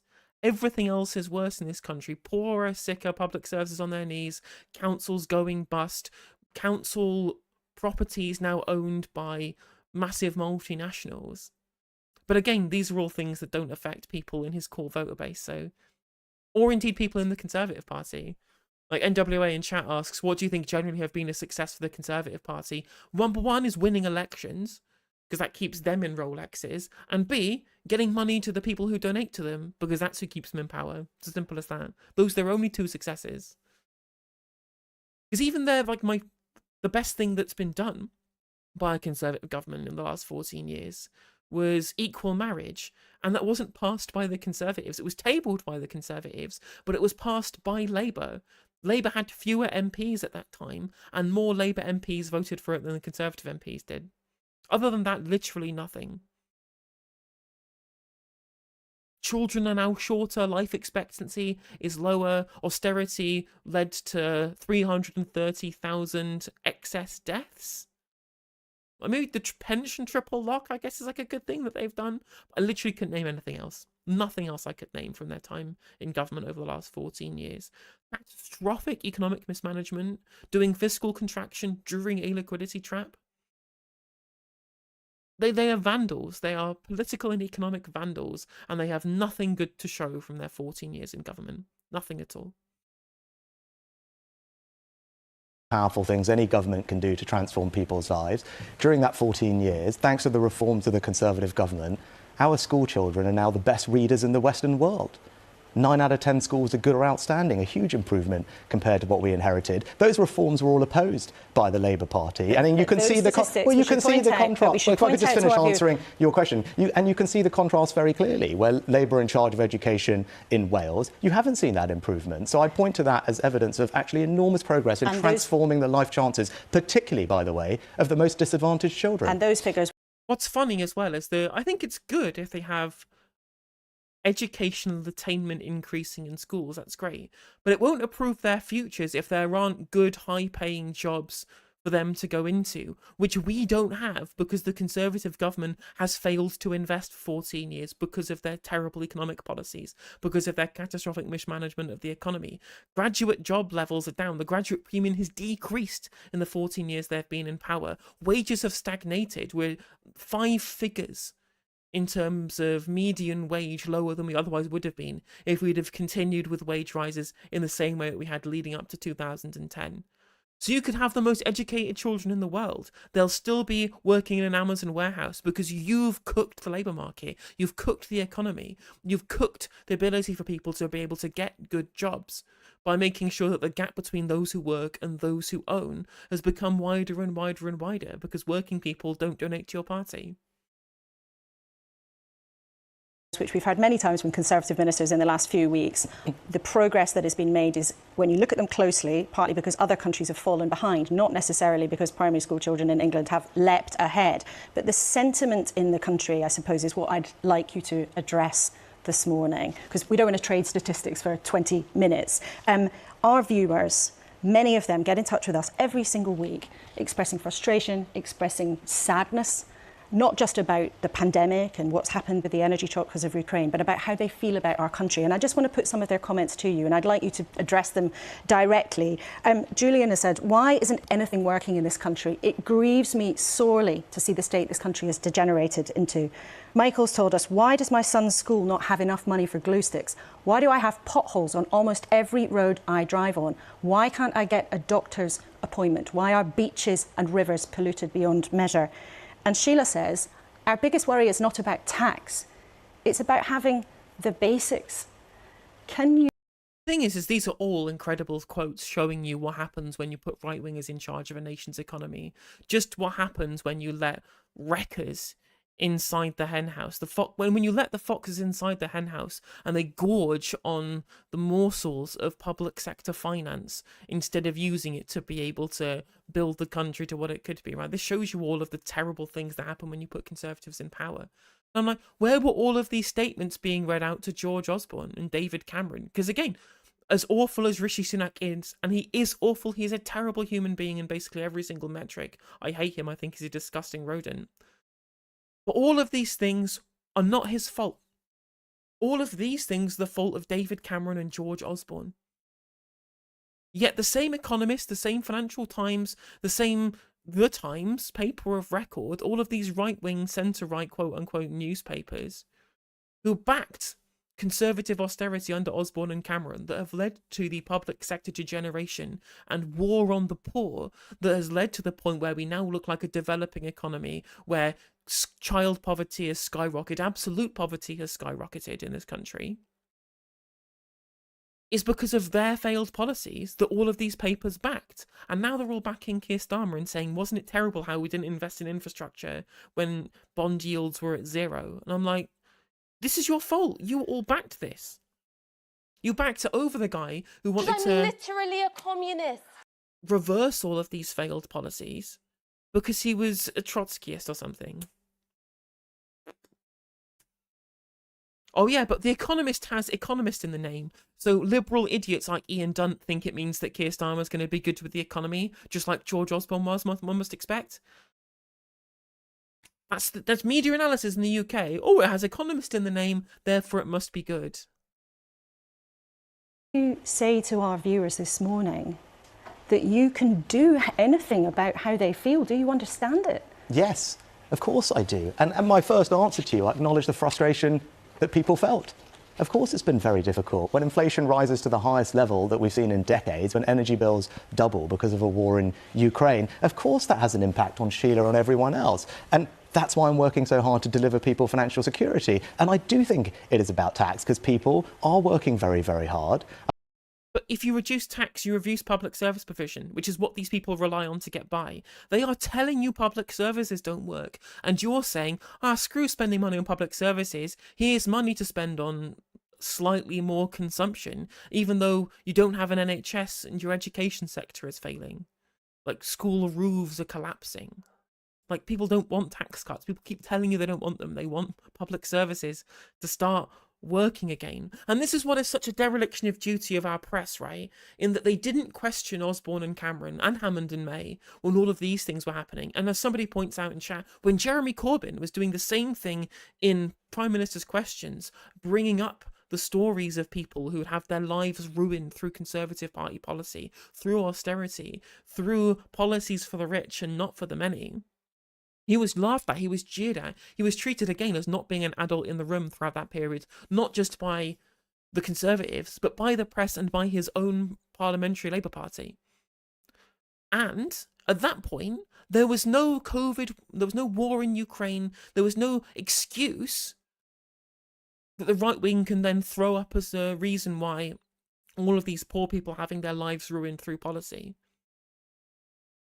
If they'd actually been questioned during that period by our press, by our sycophantic press, then maybe they would have a discussion over the failure of austerity. All the people who marched with the People's Assembly demanding there to be no cuts in the austerity period wouldn't have been treated like champagne socialist lefty protested, and would have been treated like actually what they were, immiserated people wanting to have a country that didn't think that they were worthless, for example. And now they're actually doing the hard yards of properly scrutinising this failure of policy. And Rishi Sunak can just go, COVID, war in Ukraine. And on top of that, this question's now only happening as soon as, again, homeowners and pensioners are feeling the pinch. Pension funds have dropped in value. Mortgage rates have gone up. Now there's a problem. There was a cost of living crisis from 2010 to 2018. It just only was for poor people. But they don't matter. They don't matter in Politico land. They're irrelevant. It's only the people who own mortgages and who have pensions who are relevant in political terms in this country. It's suddenly when journalists take notice when they're affected by it. Funny that. And I want them to be able to keep more of their money so that they can spend that on their families in the way that they want. And we've now been able to start doing that after a difficult few years, which is very positive. So everyone in work on average is receiving a £900 tax cut. And if we're re-elected, we will continue to cut taxes for people at every stage of their lives, giving them the financial security that they rightly want and deserve after what has been a difficult few years. And what I don't want, none of those things are going to be made any easier by a Labour government that would whack up everyone's taxes by thousands of pounds. That's not going to help Sheila or anybody else, and I don't want to see that happen. But this is about what's changed over the long term. And Sheila says your government has just not been delivering the basics. People feel you've not delivered the basics, and you're asking for another 5 years. Again, Laura, you said you didn't want to trade statistics, right? I'm telling you what our viewers are telling us. And this election is about the future, and if people want more... Literally, he's literally being said, the people of this country, the people who pay your bills, Rishi, the people who you are literally paid to represent, right? We pay you to represent us.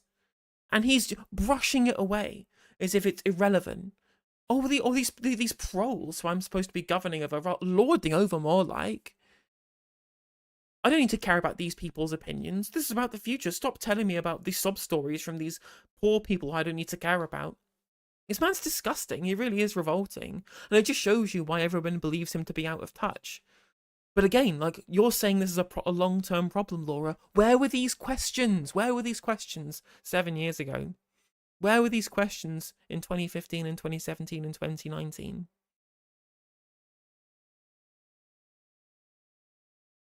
Financial security so that they can spend the money on the things that they want to provide a better life for their family. That's what I will deliver. We'll continue cutting taxes for everyone in work. We'll continue cutting taxes for those who are self-employed, setting up their own businesses, taking that risk. For young couples who want to buy their first home, we will abolish stamp duty effectively for first-time buyers. And for millions of... And see what I mean? No one cares about renters. It's all about first-time buyers. I'm so sick of hearing about first-time buyers. Why do you think that young people don't read newspapers but will watch Politics Joe? It's because Politics Joe will actually mention about policies that affect renters. Like, nobody else does. None of the mainstream media care about renters. It's all about first-time buyers and mortgage rates. Reasonable things, but this shouldn't be the only vector that we discuss housing policy. And again, just middle-class people is all he cares about. People who are on the breadline, people who cannot afford to get on their first time, to become people who can't afford to be first-time buyers, just not relevant to this man's interests. Pensioners who have worked hard all their lives, I want to make sure they have security in retirement, so they will have the triple lock plus, which will mean that we raise the allowance for pensioners. Again, that won't be matched by the Labour Party. So for the first time in our country's history, pensioners face paying a retirement tax on the state pension. And these are the choices that are ahead of people at this election, which is why it's so important. On that particular issue, we pointed out to our viewers before, you're promising to undo something that the Conservatives were already planning to do. And our viewers also are very aware that taxes have been at an absolutely record level. So you may be promising that now, but people have really felt the pain because of successive tax rises that your party has brought in. And can I just address that? Well, you've made the point. So let me just address that. We had a pandemic, right? And I was on your show many times talking about the support that we were providing to the NHS for the vaccine with furlough. Then we had a war in Ukraine. Again, I was on your show and you were saying, well, what support are you providing to people? At the time, not a single person disagreed with that support. Very understandably, we have to pay that back. That's why I took the difficult decisions that I did. I was upfront about it at the time. That's what leadership looks like. But now we are cutting taxes, undeniably cutting taxes for people. This election is about the future. I will continue to cut taxes for people, including pensioners. And you talk about the tax burden. Under the forecast by independent experts, the tax burden under a future Labour government is forecast to rise to the highest level in our nation's history. So if people are worried about, as you say, if people are, you've brought up the tax burden, if the tax burden is a question at this election, independent forecasts show that under Labour it will rise to the highest level in our country's history. So that's the... People actually don't care. When surveyed on this, and if they're asked, would you rather tax cuts or public spending? They want to have public spending. They don't care about what the tax burden looks like overall as a percentage of the economy. Even under the Greens' plans, they would expand the tax base pretty much broadly, much more broadly than we currently have a tax base in this country by increasing capital gains, having a wealth tax, changing the rules around national insurance, our overall tax burden as a percentage of GDP would still be lower than France, still be lower than Germany, still be lower than Greece, still be lower than Italy, still be lower than Finland, lower than Sweden, lower than Denmark, lower than Norway. This idea that somehow the fact that we have a record high tax burden in this country, relative to the rest of Europe, it's normal. It's like a normal tax burden. And people seem to think that we can have like American-style taxes and European-style public services, and it's newsflash, you just can't. You can't have both of these things at the same time. The choice. If taxes are an issue that people are concerned about, they will go up under the Labour Party, they will go down under the Conservatives. And I will say to you, Prime Minister, the same as I've said to every politician during this campaign, is our voters have been very clear with us. They want our politicians to answer questions about their plans and their policy rather than trying to attack the other side, which is understandable as a politician, but I'll say the same to you as I have to every other politician. I think it's reasonable to point out the difference in the choice. And you've done that. And you've done that. But when it comes, though, to your statement, as you've repeatedly said, that elections are about the future, of course they're about the future, but they are also about your record and your party's long-term record. You had a successful career in business before you became a politician. I don't think you'd have hired anybody without checking out their references or looking at their CV. Yes, and I've been Prime Minister for 18 months. And during that time, inflation has come down, as I said it would, from 11% back to target. The economy is growing faster than our competitors. Wages are rising, energy bills are falling, taxes are being cut. My primary job when I took on this role was to deliver that economic stability. We have done that, and that's why people can trust that we will continue to cut their taxes and give them the financial security that they crave. But also, in that 18 months, we've made important strides in investing more in our security, because the world is a more dangerous place than it ever has been. And we're going to come on to that in a second. There's a choice. OK, well, I'm happy to talk about that. We're going to come on to that in a second. We were just talking to Pat McFadden from the Labour Party about their position on defence, and we'll come to that in a second. But in the longer term, there have been such changes and challenges in this country, but there have also been very, very significant events around the world. But the long-term political choices that the UK has made, including leaving the EU, has made more difficulty for our economy. And your old bosses at Goldman Sachs say plainly, in the long term, Brexit has meant the UK is notably underperforming compared to other economies. Is your old boss wrong? No, well, we had a referendum. The British people made a choice. I was proud to support Brexit. It's the right thing for our country. And actually, what you're now seeing this year, our economy growing faster than every one of our major competitors. And actually, we have now overtaken the Netherlands, France, Japan to become the fourth largest export economy in the world. Thanks to the freedoms we have as a result of Brexit, we're able to regulate and cut red tape in a way that supports growth and investment, and do so in places around the country like Teesside, creating free ports that are making a big difference to people. This is about the long term. Goldman Sachs and the Office for Budget Responsibility, the independent... I do like how they do this, where they pick some like random statistic that doesn't actually have any kind of real tangible impact on people's daily lives, and you say, look at this one statistic that we've plucked out that makes us look good within the ether. I'm just like, yeah, does that make my NHS appointments come any quicker? Does that make my child's school roof more stable? Well, no, not really. Not in the grand scheme of things. Government watchdog on these things says that trade will be much lower in the long term because we've left the EU, rightly or wrongly, and it was a political choice that the people made. But do you accept, in fact, as one of your own ministers, Kevin Hollingrake, said this week, that leaving the EU has made things more difficult for many businesses? There he is, your close colleague who's been defending you on the airwaves in the last few weeks. There's no doubt for some businesses it is more difficult. That's the reality. Is he wrong? No, of course. When you leave the single market and the customs union, that is going to change our trading relationships. So, of course, it's more difficult. Of course, that changes your trading relationships. It's more difficult. But we have the most deepest bilateral free trade agreement with the European continent that any nation has anywhere around the world. And as I've just said, because of the freedoms we have, the ability to sign trade deals with far faster growing parts of the economy around the world, like Asia, we have now overtaken France, Japan, the Netherlands to become the fourth. I love this idea that we're going to get really good trade deals with countries in Asia. I made this point during the Farage bit yesterday, but I'll make it again here. It's just like, we could have frictionless trade with countries that are just across the North Sea, for example. Or we could have frictionless trade with countries which are oceans away. So we'll get the same goods, similar prices, just with this massive shipping charge tacked on the end. largest export economy in the world. And I meet businesses all the time that are taking advantage of those new opportunities and creating jobs in their areas, selling to these fast-growing markets around the world. And long-term for this economy, that's the right thing to do. If you look at where global growth is going to come from over the next 10, 20, 30 years, it's going to come from those places. And it's right that we have the independence to link ourselves to the fastest-growing parts of the world and take advantage of the freedoms we have when it comes to regulating growth industries like technology, like AI, like financial services, which allow us to be more competitive than Europe. So I come from a business background. I'm highly confident that actually, in the right hands, by the way, we will do that. Now, the choice for people is if they want to reverse that with Labour, that's what they'll get. Keir Starmer's been very clear that he wants to do some kind of deal with the EU, which will mean accepting some form of free movement of people. I don't think that's right when we want to bring immigration down. We've talked to Pat McFadden about that, and he has just denied that. I just do want to make clear to... I love how they just keep having to make up things that Labour are going to do that they're not going to do. Oh, they'll put up your taxes, they'll join the European Union. Like, I really wish that this Keir Starmer you have in your head was the real Keir Starmer, Rishi. He sounds so much more interesting and have so many more policies than the one that actually really exists.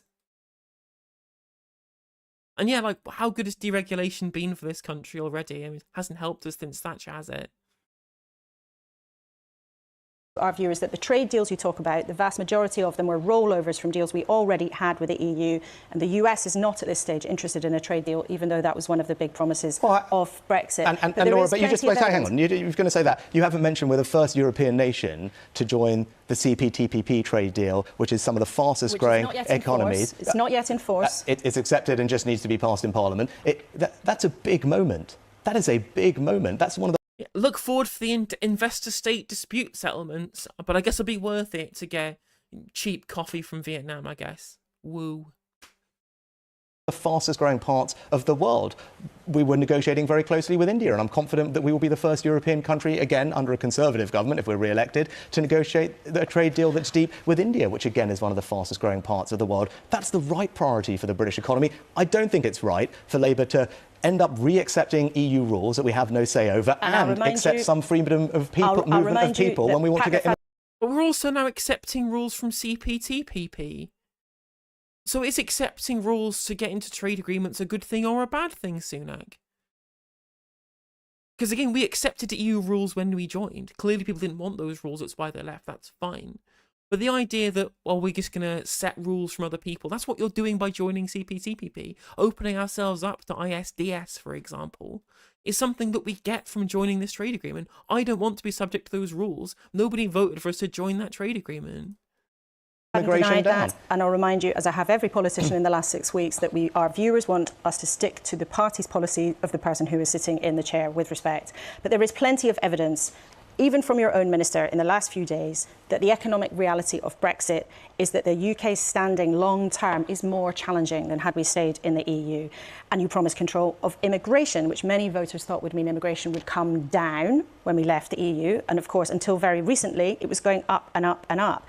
And another promise that seems to have gone by the wayside is the kind of bold commitment that your old boss, Boris Johnson, used to make when it comes to climate change. Now, at your party's conference this year, you shifted tack and you shifted the rhetoric.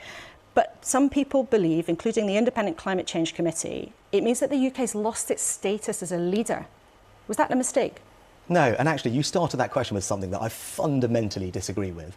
Because of Brexit, we've lost our standing in the world. That's not what I said. I said there's lots of economic evidence which is true. There are many economists who say... You said we've lost our standing in the world. That is completely and utterly wrong. Well, that's not what I said, Prime Minister. We've just had a visit from the Japanese. Last year, we signed the Hiroshima Accords with Japan, unequivocally Japan stating that we are their closest ally in Europe. We're building a new generation of nuclear submarines with Australia and America. Never happened before that we have shared technology on that scale. We've negotiated the Windsor Framework with the EU, restored government in Northern Ireland, joined the CPTPP trade deal, and we are leading the world and leading in NATO when it comes to supporting Ukraine, investing more in defence, standing tall with our allies. People are queuing up to work with us because they respect what we do. So I just completely reject that. It's entirely wrong, this kind of declinist narrative that people have of the UK. I wholeheartedly... I mean, but it's declining in terms of what the life is like for normal people. Again, it's just so out of touch. And I don't think that it's bad, for example, that we're having being a leader in terms of supporting Ukraine, for example. I don't think it's necessarily a bad thing, right? But that doesn't affect people's day-to-day lives, Rishi. And it shows how out of touch he is, that what he believes to be Britain's standing in the world, or the reversing of Britain's decline, is something nebulous that looks good for the statesman who does those things, rather than the material conditions that actually regular people in Britain have to deal with. I don't know about many people, right? I don't think that I don't want the UK to be embarrassing on the global stage, chat. I really don't. I don't want us to be embarrassed. But I'm far more embarrassed. I think people are more embarrassed. I think that the rest of the world takes more pity on us to look at us being this absolutely declining, poverty-stricken dump than whether or not we're in a trade agreement or whether or not that we look good in terms of geopolitics. And in fact, globally, we look really bad in terms of geopolitics right now, specifically because we are currently providing diplomatic cover to a country committing ethnic cleansing and war crimes for everybody to see globally. Right? We're one of the last few countries to properly try and put the foot down with regard to what Israel's doing. Do you think that makes us look good on a global stage, Rishi? Thought not. But when it comes to climate change, I'm very happy to talk about climate change. There are people in your own party, some people who resigned over it, who say that the decisions that you made to shift the approach on climate change has caused the UK's reputation in that area, which was world leading, to fall back. No, I don't think British families should solve a global problem all by themselves. We've decarbonised faster than any major economy. So we've cut emissions in our country by 50%. What have they done in the EU? 30%. What have they done in the US? 0. What have they done in China? Well, they're up 2 or 3 times.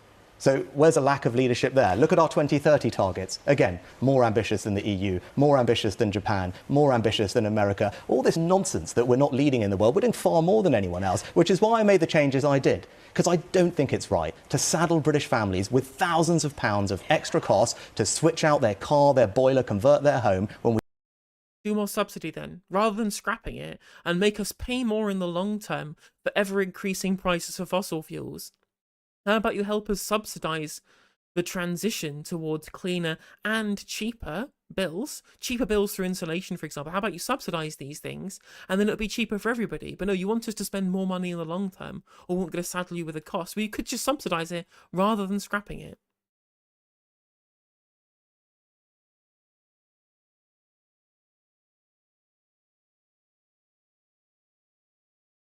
And again, people are pitying us, as I said before, because our country is literally there was literally a Friendly Geordies video about this was 2019, like it was 5 years ago, in 2019, literally just called the UK as a poverty-stricken dump, because it's true. Like, we're poorer than Mississippi in this country. But financial services sector, they're doing absolutely fine. And Rishi Sunak's done some trade deals, so it's all good. And even then, as has been pointed out in chat, the trade deals we have done, like the trade deal for Australia, we literally gave up everything and got nothing in return with our Australia trade deal. Because we wanted to make it look like we had a trade deal, so Brexit didn't look like a gigantic failure. And New Zealand as well. Liz Truss getting a private jet to go and look like she's doing a trade deal when she was business secretary. Pathetic. Read in The Guardian, the UK is trying to block the ICC arrest warrants. Yes, it's doing a legal challenge that they don't have jurisdiction over Netanyahu in Israel. Genuinely disgusting shit. We don't need to do that. No one else is doing that. I think that is the practical, sensible thing to do. But it is having practical effects. Listen, the boss of Stellantis, who makes Vauxhall, Citroën and Peugeot cars, they're talking about pulling out of UK production because of the delay on making electric vehicles compulsory. The boss said this week, we've undertaken big investments, but if this market becomes hostile, we'll look at producing elsewhere. Well, hang on. We've seen billions of pounds of investment into our auto industry from... Look at that face that he did. Hang on a minute. Let me get a close-up of this face that he did. Swear. Well, hang on. We've seen billions... Look at that. This is the face of a man, right? This is the face of a man who's never been told no in his life, who's never been disagreed with in his life, who's always been treated like mummy special boy. And then suddenly he's being questioned about his failures and the Conservative Party's failures in managing this country. And I can't believe you did something bad.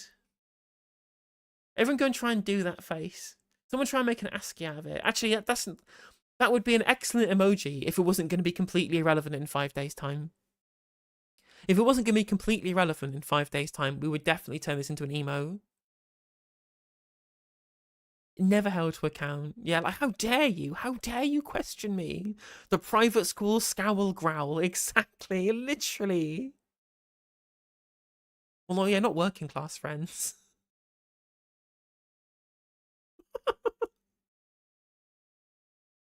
Also, thank you, by the way, to Nout for the new membership, for the 5 gifted, and Scouser for the 20 gifted. I appreciate you all. There's 25 minutes left until the end of the month. So if you can, I would highly appreciate it if you could super chat, gift subs, become a member, gift memberships, become a subscriber, use your Twitch Prime on Twitch, or drop bits to help support the stream.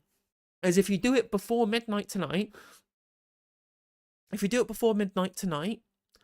that means that I get it on my July paycheck rather than June paycheck. Or rather than August paycheck, sorry. So if you really were thinking about supporting the channel through subscriptions, memberships, bits, now is the time to do it. Now is the absolute last time you can do it in June before it rolls around to the next month and I'll be waiting more than a month to get that money. So if you can drop bits and do things like that, now I would very much like you to. Would I like more money, Barry Brown? Yes, I would very much like the money. Please be giving me with the money. Come make with the money, chat. Come on, make the money. I'm gonna be like Rishi Sunak. Where's the money? Been watching for ages, been very skint till this week when a couple of gigs came in. Well, if you can't afford it, if it's obviously £6, that seems fine. But obviously, people who are stuck for cash don't feel like it's necessary for you to use that money on me. But if you've got spare left over, please consider throwing some money my way to help keep the channel going and help keep me being employed on Twitch.tv.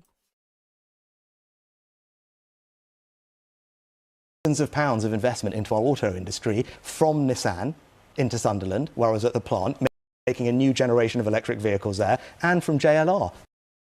Again, making their new platform of electric vehicles and gigafactories. Again, this kind of declinist narrative is total nonsense. We've attracted a senior business figure right. expressing hesitation because of your decisions. Well, what you haven't mentioned, though, is our 2 largest auto companies in the UK, both under our leadership in the last 6 to 8 months, have announced billions of pounds more investment, securing the future of their plants in this country and making the transition to electric vehicles. Right, you've picked one quote when the 2 largest producers of cars in our country are investing more. It's the boss more. of 3 big car companies. Right, but I want to move on to talk about another JLR and Nissan are our 2 biggest car manufacturers in this country. They're both investing billions and said the future of electric vehicles are happening here in this country.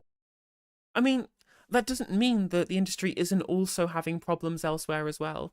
Thank you very much to Young Black Economist, Vicky Klee and Vaminsky, all for the gifted memberships over on YouTube. Neoliberalism. Thank you very much for that. Thank you, Scouse Raw, for the 200 bits, the face you make when people don't give no justice money.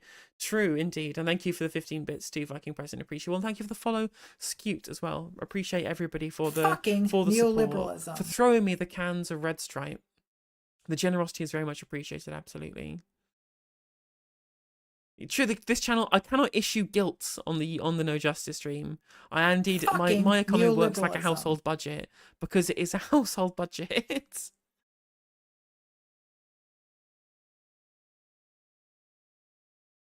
Almost as embarrassing as when you visited a soup kitchen. Yeah, exactly. Thank you, Blue Amoeba, for the gifted sub as well. Appreciate the support. Which 2 auto companies are all foreign owned? Well, yeah, exactly. But it's foreign capital coming in to make the good jobs, right? So it's fine. Yes, if you're watching on YouTube, by the way, there are 200 people watching on YouTube. If you have Amazon Prime, if you're an Amazon Prime subscriber, YouTube viewers, and you have not linked your Amazon Prime account to a Twitch account, you can come to Twitch, twitch.tv/NoJusticeMTG, link your Amazon Prime account to your Twitch account, and it gives you a free subscription every single month, which you can use on myself or another excellent creator over on Twitch. You're essentially transferring money from Jeff Bezos to the No Justice stream to keep me going, and it costs you literally nothing else. It's no additional cost to yourself to use your Twitch Prime sub.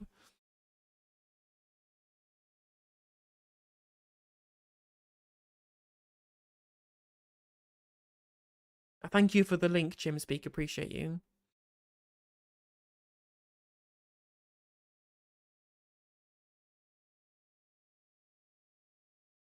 But look, to your point, right, I don't think we need to saddle British families with thousands of pounds of extra costs when other countries aren't doing anywhere near the same thing, and it's not necessary. Now, that's a clear choice for people at this election, right? They may not like that, but I don't think it's right.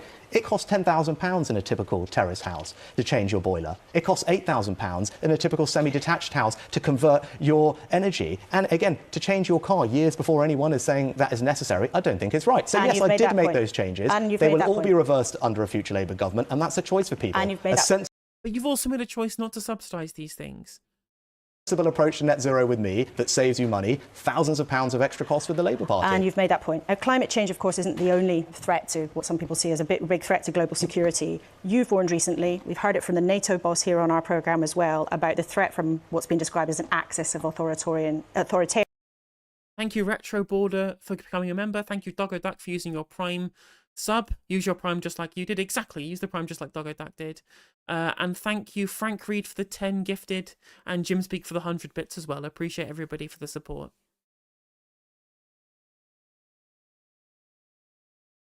States. Your Defence Secretary said we are in a pre-war world. If that's what you believe, why didn't you give the Defence Secretary what he wanted, which was 3% of GDP to go on defence spending? No, that's simply not right. We were investing more in our defence, up to 2.5% of GDP. I announced that, actually talking about the axis of authoritarian states, Russia, Iran, China and North Korea. That's why it's right to invest more in defence. It's right that we do that in a sensible way, because actually we need to build our defence industrial capability to handle the increased investment so we can produce more at home, because that's what the Ukraine war has shown, that we need to invest more in our munitions and stockpiles and UK manufacturing. We're doing that, and the armed forces and the Defence Secretary are delighted with what we're doing. And again, the choice for people is very clear. We can have more investment in our defence with a Conservative government, or as Keir Starmer has been crystal clear, the NATO summit is literally days after the election. If Keir Starmer's Prime Minister, he will go to that NATO summit and reverse the UK government's plans to increase defence spending. Here that they don't want politicians talking this morning to continually return to attacking their opponents, but you are spending less on defence than you were in 2010. Who cares? Who cares? We're not under threat. As an island nation with nuclear weapons who's a member of NATO, we do not need to spend more on defence. We already spend plenty. We have the 6th largest economy in the world. Regardless of how much as a percentage that is, in nominal terms, it's absolutely gigantic compared to the landmass that we're protecting. Like, we just don't need to spend that more. We just don't need to do it. Like, the fact that it's now just accepted. It's just accepted that we should be spending all of this extra money on defence is just, it's complete anathema to me. It's complete anathema to me when we already have a pretty good set of defence forces. Maybe we should stop subcontracting out recruitment over to Gaza. Fucking neoliberalism. He's a modern day Cyril sneer. Thank you for the £2, Scandal UK. I appreciate the super chat. And thank you, Treeball PD, for the 1 gifted as well.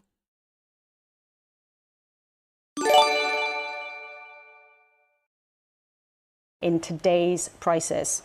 So over 14 years of Conservative government, you're spending less today than you were in 2010, even though you and your Defence Secretary have made all sorts of very serious warnings about the threats in the world right now. And the threats have changed.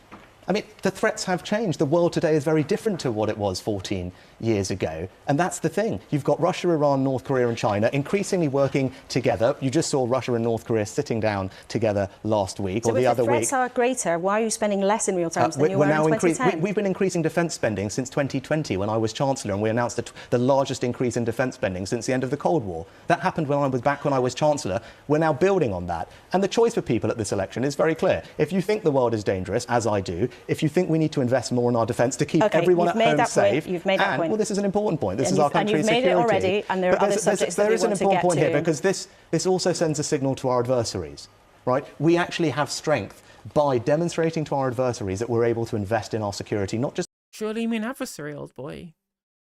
That's a What Women Want reference, of course. It was Mel Gibson, though, so that's probably pretty anti-Semitic of me to say.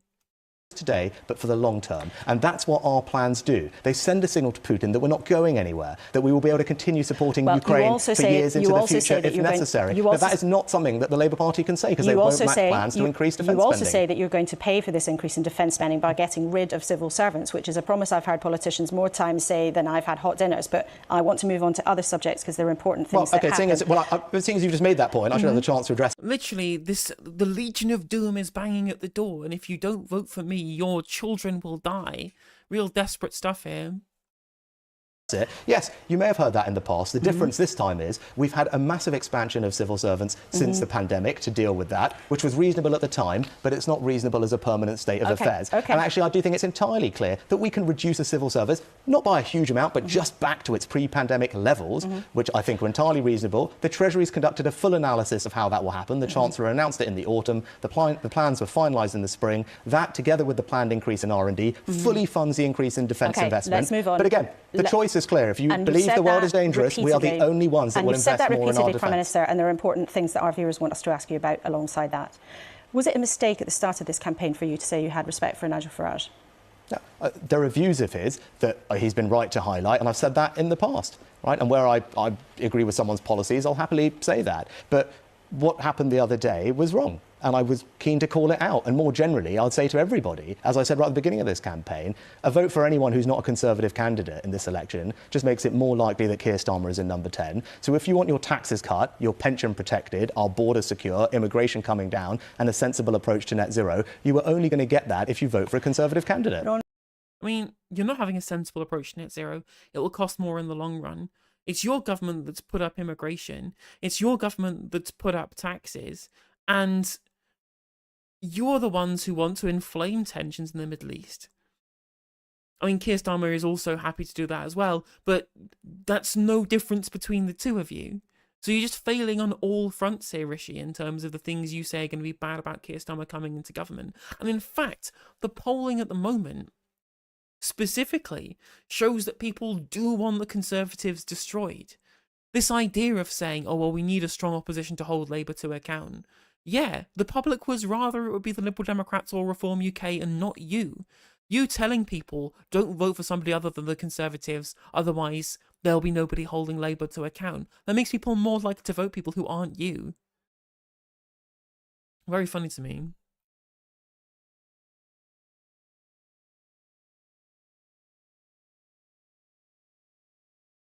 On Friday, you showed understandable and genuine anger about what had been said about you, incredibly offensive, vile slurs by an activist who said he was linked to the Reform Party. It was a big deal for you as a Prime Minister in 2024 to repeat that language, to highlight the point. Why did you decide to do that? Look, I think anyone who comes into politics is ready to accept a degree of criticism, right? That comes with the territory and that's fine. I mean, it doesn't look like you care about taking criticism. You don't take criticism very well, do you, Rishi? Should you go back to the face again? Should we bring up the face? Fine. But in this instance, what was said was deeply inappropriate and racist. And I did it deliberately. I hated doing it. Did you? But Interestingly, he didn't call Frank Hester's comments racist.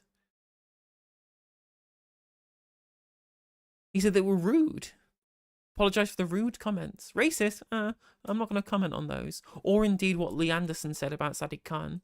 I thought it was important to say it, to call out what it was. And that's why I did what I did. And I think the vast majority of these people in our country rightly believe that it's not the colour of your skin or your background or your gender that defines who you are. The fact that I'm the first British Asian Prime Minister, as you said at the beginning of the segment, is a wonderful thing, but also it's wonderful that it wasn't a big deal. And that's what's so special about our country. I don't think my story would be possible anywhere else, but we can't let the views of a minority run licensed like that. And I wanted to call them out, not just for me and my family, but for everyone who's experienced racism like that. They were absolutely wrong and they deserve to be called out. And that's why I said what I said. Can you believe you felt you had to do that in 2024? Yeah, look, of course that's sad. But I'd also say we've made enormous progress as a country. I'm sitting here as living proof of the progress we've made as a country. And I'd say my story, I don't think would be possible almost anywhere else. And we are the most successful... Your story of being a guy born into a reasonably large amount of wealth and privilege who went to an incredibly expensive private school. who then, after that, went to study at a prestigious university, who then went on to be an investment banker, who then got into politics because he knew a bunch of other rich people, who then happened to be favourable because you were that rich that you managed to become Prime Minister. I don't think this is a real rags to riches story, Rishi. Multi-faith, multi-ethnic democracy anywhere in the world. That should be a sense of give us a source of enormous strength and pride for our country. And that's why views like this are so damaging and so wrong. They belong to a minority of people and they deserve to be... Sounds woke to me, Rishi. Sounds a bit woke. Sounds a bit woke talking about multicultural democracies. Which is true, it is good. And I think it's a good thing that we can have a British Asian as Prime Minister. I just wish that all of our minority Prime Ministers weren't shit. Thank you, Scouse Raw, for the 10 gifted. And thank you, Petty, for the 5 gifted as well. I appreciate the support. Called out for what they are, and that's what I did. And we had a really strong response from our viewers on what happened, and the vast majority of people were appalled. But I just want to show you what somebody, Ime, who told us he was a black man, wrote in to say. He told us, I was appalled at the way that Sunak was described. However, to me, his stance on racism hasn't been completely zero tolerance. And he wanted us to ask you, why did you refuse to return the money of a Conservative Party donor, Frank Hester, who was accused of making racist remarks about Diane Abbott? Why? Yeah, at the time, I called out those remarks as racist. Frank Hester apologised, expressed genuine contrition about what happened, and I think it's reasonable when someone is genuinely... He didn't show contrition. He didn't even call the remarks racist. He apologised for being rude. He did a real non-apology. ...contrite about what's happened, accepts what they've done is wrong, then that apology is accepted. The so difference it was okay here, to take his money because he said sorry, and then to take more money from him, the difference even though here, he made what took you a day or two to say. The first woman president in the US will definitely be a conservative demon. That's right, because if you have a diversity hire on the left, for example, people will call that out as being a diversity hire. Obviously, it's not a diversity hire any of these times, right? But if the left do it, it's a diversity hire.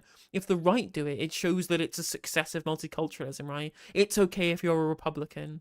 Looking forward to... What's that Sri Lankan lady called? From the Republican Party? Nikki Haley, yeah. Looking forward to President Haley in 2028. Well, that's not her real name, though, is it? Or isn't her, I mean, I think she changed her name. Here is, Nigel Farage has just described these comments as inappropriate. They're not inappropriate. They were vile and racist and wrong. But he's only said that they're inappropriate. The person who made them has only apologised to the Reform Party for the impact it's had on them. There's a very clear difference there. There's no contrition. But Frank Hester didn't call his comments racist either. What the hell are you talking about? You cannot impugn the Reform Party for having somebody who will refuse to admit they were being racist. I'm literally a communist. Whilst also taking money from somebody else who was racist, who refuses to say they're racist to you and now defending. They both did the same thing. They both said racist things. Neither of you are actually properly apologising for the people who said those things, and neither of them admitted the things that they said were racist. Thank you for the follow, Scandal UK, and thank you Tuffercoat05 for the 20 gifted with 8 minutes to go. With 8 minutes before the end of the month. I appreciate you, Tuffercoat, for the 20 gifted. That's very, very generous of you. Thank you very much. Or remorse or acceptance of what's happened in that case. So it was okay to take Frank Hester's money and then to take more money because he apologised after being caught. Ime might wonder if the money was more important than your values. No, because when someone apologises and shows genuine contrition, that should They didn't show genuine contrition, though. He said he was being rude, not racist. be accepted. And actually, the comments were about Diane Abbott, as you know. They were wrong. I said that they were racist at the time. Diane Abbott herself has also made comments which were wrong and apologised and was re-accepted back into the Labour Party. So I do think it's reasonable when people make mistakes. If they're genuinely upfront and accept that they've made mistakes, they apologise and are genuinely contrite about it, then those apologies should be accepted. That happened in the case of Frank Hester. That happened in the case of Diane Abbott herself as she was re-accepted back into the Labour Party. You just mentioned mistakes there, and we've been asking our politicians about mistakes this morning. When was the last time you were wrong?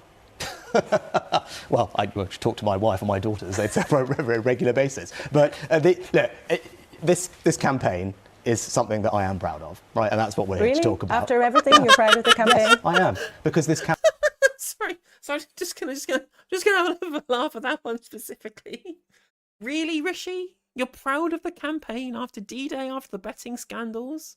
Really? You proud of the campaign being laughed at on every single episode of Question Time? Are you pleased? Are you proud of all of that? Dream bigger, Rishi. You're richer than the king. Surely you can dream to have a political campaign that isn't just like the worst political campaign ever. Like, it takes a lot to be worse than Boris Johnson and worse than Theresa May, and he's done it like twice over. We truly have breached the copium barrier. We have reached Mac copium at this point. Mac 69, should we call it? Have fun in California, Rishi. Bye-bye.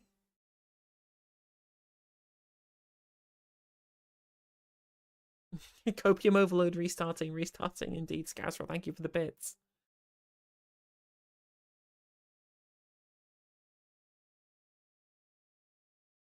Campaign has shone a spotlight on the fact that a Labour government is going to raise everyone's taxes, and they're not being straight with everyone about it. And I'm proud that we've put that on the table and people are aware of that, and they should be, because there's a few days left before everyone makes up their mind and actually...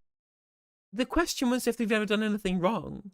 Like, you'd thought at least eat out to help out would have been something that he could admit was stupid. At least he could admit that eat out to help out was stupid. But he can't ever show any amount of contrition, as we've seen, because that's not adults in the room politics. I mean, you saw Pat McFadden earlier. Actually, there's a clear choice. And I've been very clear throughout this campaign about the risk that a Labour government poses, not just to our borders and our security and people's pensions, but to everyone's finances. I don't want people to surrender all those things to the Labour Party. I don't want their taxes to go up, and this campaign is rightly focused on that. And as you saw in the debate, your debate just the other day, you were there, Keir Starmer just can't say to people what he's going to do to control immigration. He can't be straight with people that their taxes are going up. Are you proud of leaving the D-Day commemorations early? Are you proud that some people in your party are being looked at by the Gambling Commission for having a punt on the date of the election? One of your closest aides has admitted a big error of judgment. You're proud of your campaign? Yeah, I've been very clear when it comes to gambling. I was appalled to learn of these allegations. Absolutely appalled. I was furious to think that anyone might have cheated. That's the opposite of what I think public service means. And I've been crystal clear where we've conducted our own internal inquiries, have suspended two candidates, and if anyone is found to have broken the rules, they should face the full consequences of the law, and I will boot them out of the Conservative Party. And will you tell us the last time that you were wrong? Margaret Thatcher couldn't think of a single occasion to David Frost. There'll be plenty of times, and I said on a daily basis, of people saying that I get things wrong, as you can read about. But look, this campaign is about the future. There are a few days left, and there's a very important choice for people. I understand people's frustrations. I get that with me, with the party. We all make mistakes. I've been open about that, and we haven't got everything right and made the progress that we would have liked. But this is not a by-election. It's a choice about who you want to govern this country, not just for 5 years, but potentially longer. You have to think about what that means for you. If you want to have your taxes cut, migration controlled, your pension protected, only I and the Conservatives are going to do that for you. And you've made that. Do you think you're going to be Prime Minister still on Friday? Yes. I'm fighting very hard, and I think people are waking up to the real danger of what a Labour government means. I don't want people to surrender their pension, their finances, our borders, their security to a Labour government. That's the choice for people at this election, and there are days left for people to realise what it will mean for them and their families. I don't think people can afford thousands of pounds of tax rises, and I think that will resonate with people. Prime Minister, thank you very much indeed for... I mean, he's got balls at the very least, right? He's got some gumption to try and claim that he's not going to be screwing people over. Hey ho. Because we all know that he's not going to be Prime Minister by the end of the week, but I guess he can't really admit it live on TV. But it is super Jova, yeah.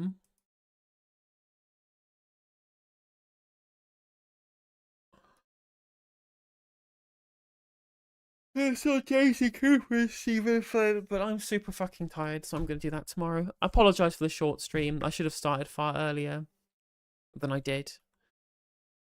But the football got in the way. I'm sorry, chat. 2 more minutes to get in your donos, by the way. I hate to keep begging, but it's the last day of the month, so it's my time to do so.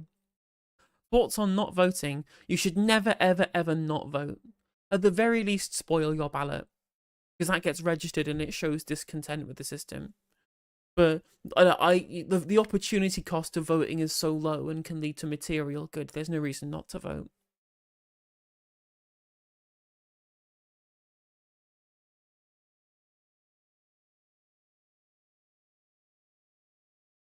Watch the football, it's going to move.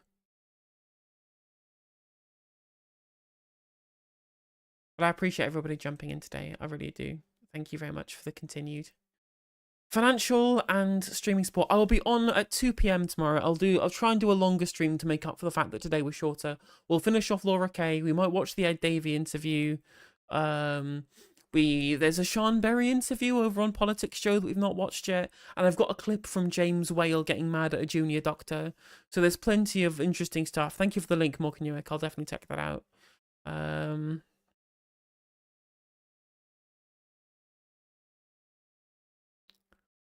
But I'll definitely do a longer stream tomorrow, at the very least, to make up for today's short stream and for starting so late.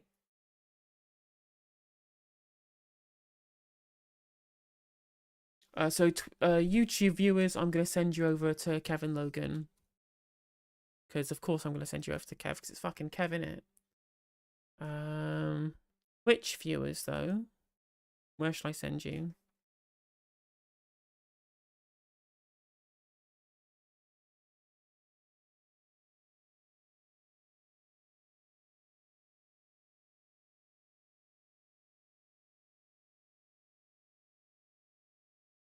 Let's send you over to Zakap over on Twitch, friend of the show. Thank you very much for everyone for joining in. Thank you very much for the bits, the subs, the memberships, the gifts, and everything that you've done to help support the stream today. I really appreciate that. Thank you very much for joining me. I will be back tomorrow for an afternoon stream. We'll try and get lots of content in to make up for the short stream today. I appreciate everybody for joining. Thank you very much. Take care. Stay safe. And of course, free Palestine. Right, let's get this raid sorted.